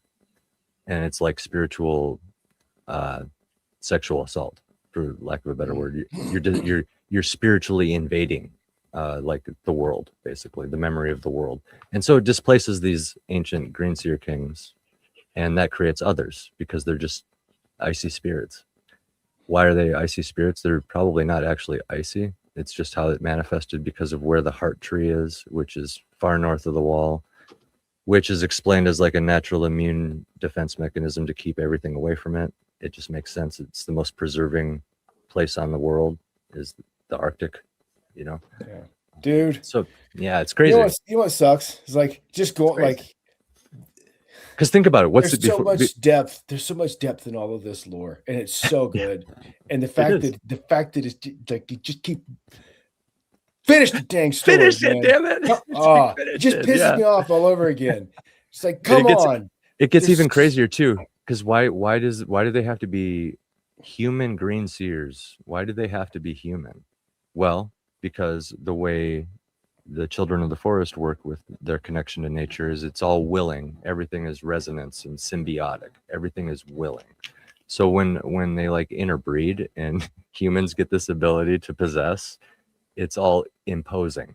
Even Jon Snow with his dog, a dog and a human is a master relationship. That's a master slave relationship. As much as the dog loves you and is loyal to you, there's no situation ever where it's still just like a willing thing in the case of like Jon Snow and his dog. It's as good as it gets, you know, where the dog essentially willingly submits, but it's still like a domination thing that's happening. He's possessing the dog's body. That's what's going on. And so when somebody like that spends their life for the purpose of marrying a tree one day and becoming the memory, they essentially become this wizard. And then they do that and they go on living for like another 10,000 years he had wood. Yeah. They go on living another 10,000 years as a powerful tree spirit, basically, with the memory of, like, they're omniscient. They see all the past and future. You know what I mean? Like they set up with Bran. you learn a few more things, I think. And then when you're displaced through like a corruptive event and you become like an other, it turns out this idea of possession manifests in its fullest aspect in the form of possessing dead bodies, zombies. And that's where that comes from. There you go. It's the same thing. Whites. Yeah, it's interesting, dude. I learned a lot, and we went over time. I wanted to end a little sooner, but you guys seemed a little interested, and I had fun talking about it. I'm gonna make a fun video about this. It's gonna be the true religion of Westeros and how the magic works, but it'll be a catchier title. You I gotta need a I gotta picture bounce though, of you fellas. like with a Same. like that meme with like the conspiracy board. Yeah, Just I'll do something like Westeros. that with like Yeah. something Game of Thrones related. Yeah, If you need a thumbnail, just shout. sounds good, brother. But you guys, you have a good night. I'm gonna go watch some podcasts with the wife and catch up on some stuff. Nice. Yeah, Love see you y'all. guys. Love you too. Yeah. You have a good night.